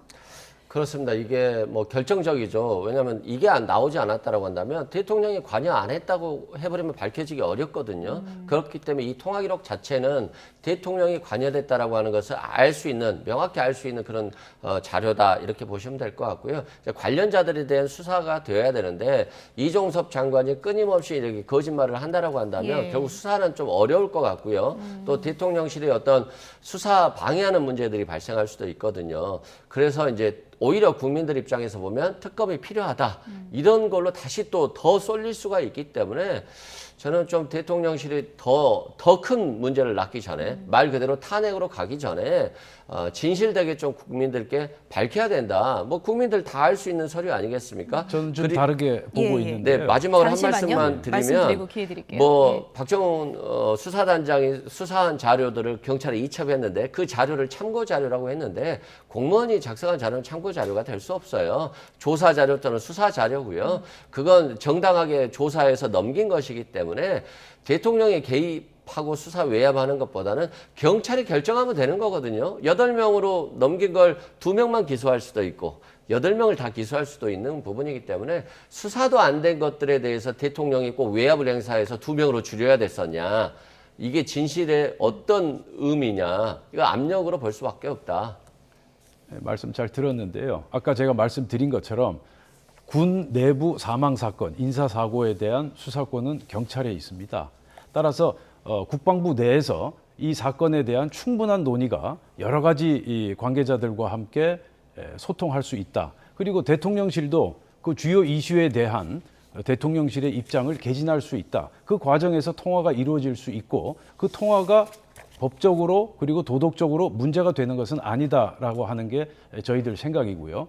그리고 만일에 대통령이나 대통령실에서 경찰 수사 단계에서 경찰의 어떤 외압을 행사했다. 그렇다면 그거는 문제가 될 수 있습니다. 그러나 경찰로 이첩되기 전에 국방부 내에서 벌어진 일을 국방부와 대통령실이 업무 협조를 한다, 업무 협의를 한다, 예. 소통 과정을 거친다. 이건 굉장히 자연스러운 일입니다. 그 같은 관점에서 한번 민주당에서도 예. 이 사건을 바라봐 주시길 기대하고 있습니다. 자연스러운 건데 대통령이 사실관계를 정확히 확인하고 지시를 한 게 아니잖아요. 현장에서는 지금 물살이 새고 폭우가 나와서 위험하다라고 하고 있는데 지금 뭐 지휘부에서는 들어가라고 한 거 아닙니까? 그렇기 때문에 이런 부분도 좀 외압으로 볼 수 있다, 충분히. 지금 이승훈 변호사님께서는 지시를 했다라고 벌써 단정을 해버리시는데 공수처 결과를 지켜보시고 그 다음에 또 말씀을 해주시면 감사하겠습니다. 예.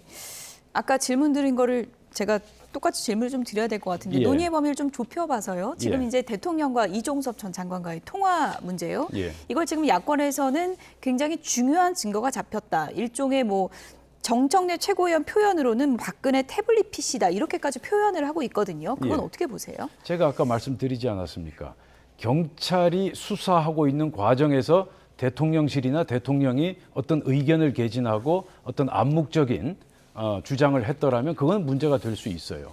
그러나 지금 최상병 사망 사건에 대한 수사 권한이 없는 해병대 수사단의 조사 결과를 가지고 국방부와 대통령실이 의견 개진을 한 것을 가지고 이것을 가지고 외압이다 표현을 한다면 그러면 국방부 즉 정부 부처와 대통령실은 전화통화해서는 안 되는 겁니까? 그렇지 않지 않습니까? 네. 따라서 이 문제를 바라보는 시각을 외압의 관점에서 바라볼 예. 게 아니라 업무 협조 관점에서 바라볼 필요가 있다. 그렇게 일단 뭐 생각합니다. 통화 내용은 확인이 안 된 거기 때문에 그 부분은 이제 여야에서 이제 추측을 근거로 지금 주장을 하고 있는 상황인 거고요. 어쨌든 22대 국회 오늘 문을 열었는데 지금 민주당에서는 바로 이 법안을 발의한다는 거죠.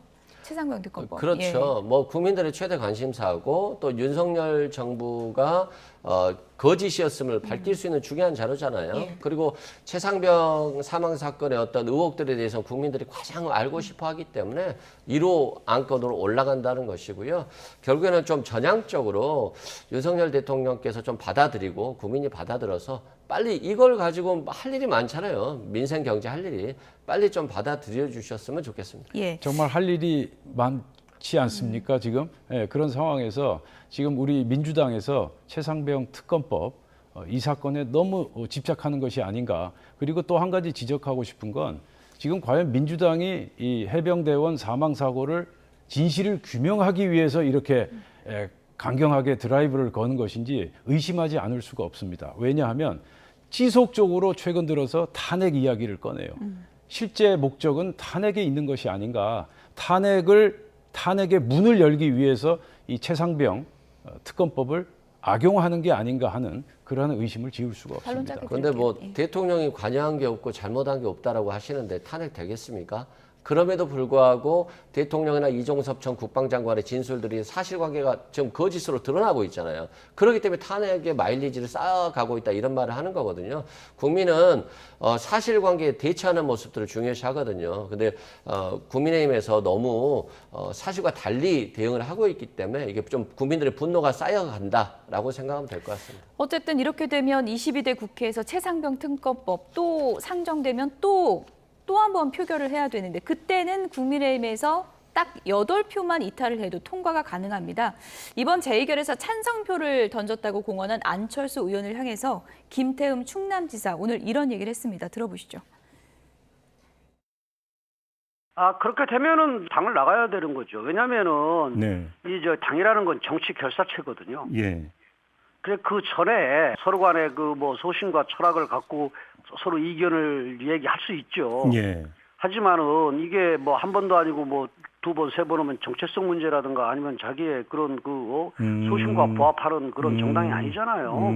네, 그렇게 되면은 저는 본인이 스스로 고치를 표명해야 된다 이렇게 봅니다. 네, 한두 번도 아니고 그럴 거면 당 나가라 이런 얘기까지 나왔는데 또 한 번 재표결 가게 되면 국민의힘에서 이런 얘기들이 좀 많이 나올 것 같아요. 어떻게 보십니까? 지금 김태흠 지사는 또 김태흠 지사 입장에서 말씀을 하신 거고 또 안철수 대표는 안철수 대표 나름대로 소신을 가지고 있고 그래서 저희 국민의힘이 정말 민주정당이고 소통이 되는 정당이다, 저는 그렇게 생각하고 있고요. 지금 시간이 가면 갈수록 이 해병대원 사망사고 특검법에 대한 여론은 좋지 않을 겁니다. 왜냐하면 제가 아까 말씀드린 바와 같이 민주당에서 끊임없이 탄핵 이야기를 점점 더 많이 하고 있어요. 그래서 탄핵과 이렇게 자꾸 특검을 연결시키는 이러한 전략은 국민들에게 오히려 반감을 살 수 있고, 또 우리 국민의힘 내부 의원들도 더욱더 결속시키는 그러한 촉매제 역할을 할 것이다, 저는 그렇게 확신하고 있습니다. 이탈표 8표 안 넘는다.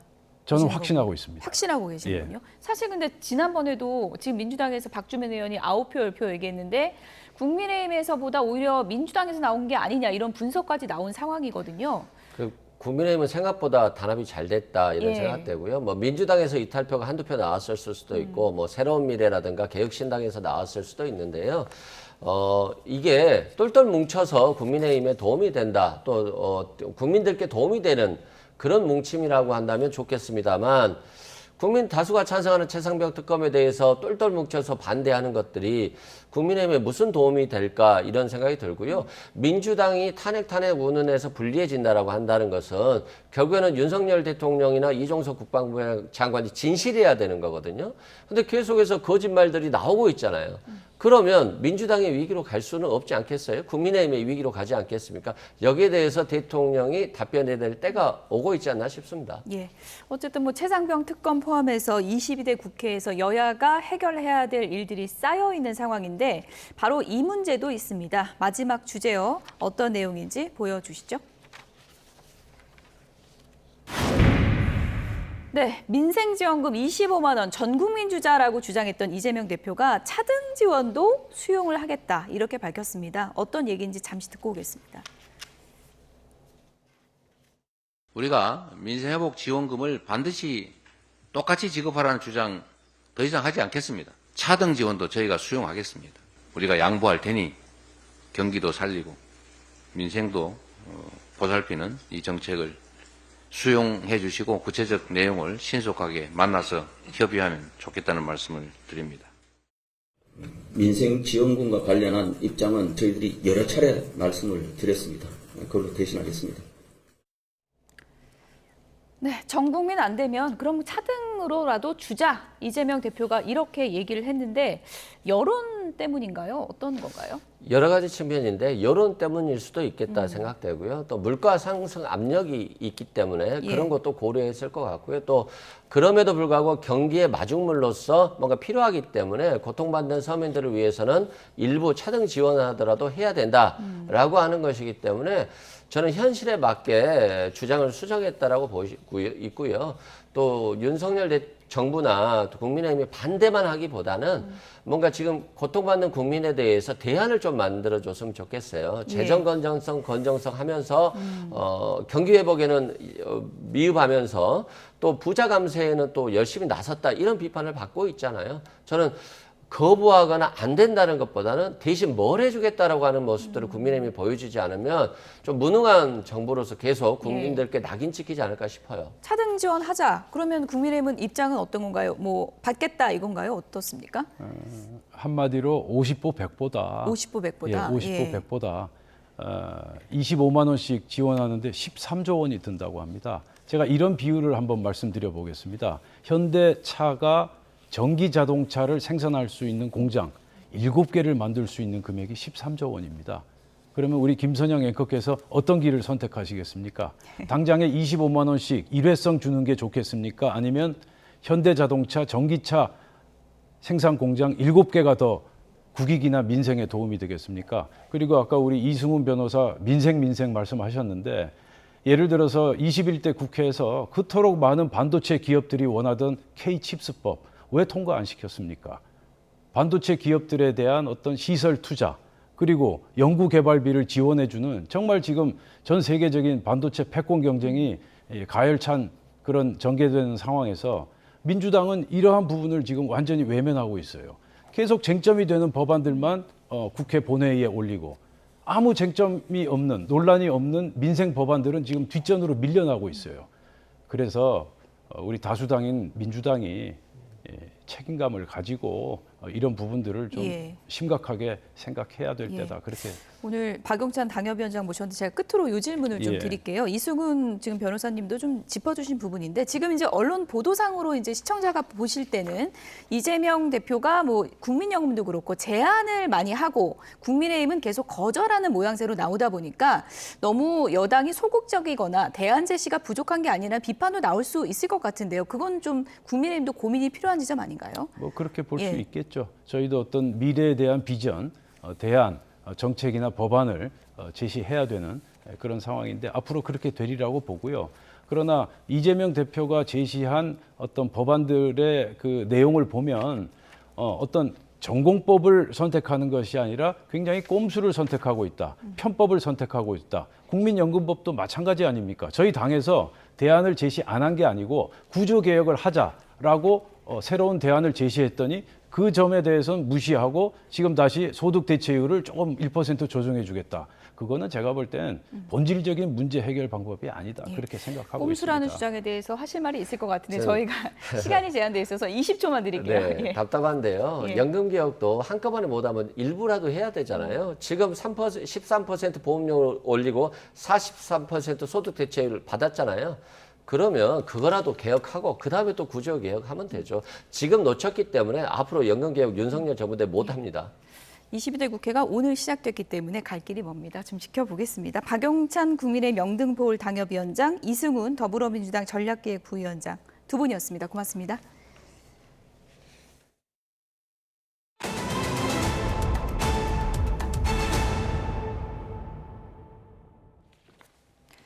네, 삼성전자 기흥 캠퍼스 직원 2명이 작업 중 방사선에 피폭된 사실이 어제 확인됐습니다. 이들은 손이 부은 상태로 사고 이틀 뒤에 병원을 찾았는데요. 의료진들은 혈액이나 세포 등이 방사선에 얼마나 피폭됐는지 정밀 검사를 통해서 확인할 예정입니다. 양효영 기자입니다. 손이 빨갛게 부은 채로 원자력 병원을 찾은 삼성전자 직원 2명. 방사선 피폭 사실을 알리며 검사를 요청해왔습니다. 일반 혈액 검사에서는 정상이 나와 피폭에 의한 구토와 두통, 어지러움 등을 경험하는 급성 방사선 증후군은 나타나지 않았습니다. 이어 혈액이나 세포 등이 방사선에 피폭됐는지 확인할 수 있는 정밀 검사도 진행했습니다. 방사선 피폭 의심 환자 2분이 원자력 병원에 내원하여 현재 선량 평가와 의학적 평가가 진행 중에 있습니다. 선량 평가 방법으로는 생물학적 선량 평가와 전자 상자성 공명 분석법이 진행 중에 있습니다. 이번 피폭 사고는 지난 27일 삼성전자 기흥 캠퍼스 생산 라인에서 일어났습니다. 반도체 웨이퍼 등의 X선을 조사해 물질 성분을 분석하는 방사선 발생 장치에 직원 2명의 손부위가 노출된 겁니다. 하지만 이들은 사고 당일이 아닌 이틀 뒤에 병원을 찾았고 이 과정에서 방사선 피폭 사실이 원자력 안전위원회에 뒤늦게 보고됐습니다. 원안위는 우선 삼성전자 기흥 캠퍼스에 전문가를 보내 구체적인 사고 원인을 조사 중이며 작업자 면담과 재현 실험 등을 통해 정확한 피폭 선량을 평가할 예정입니다. 또 추가 조사를 통해 원자력 안전법 위반 사항이 확인될 경우 행정 처분 등의 조치도 할 계획이라고 덧붙였습니다.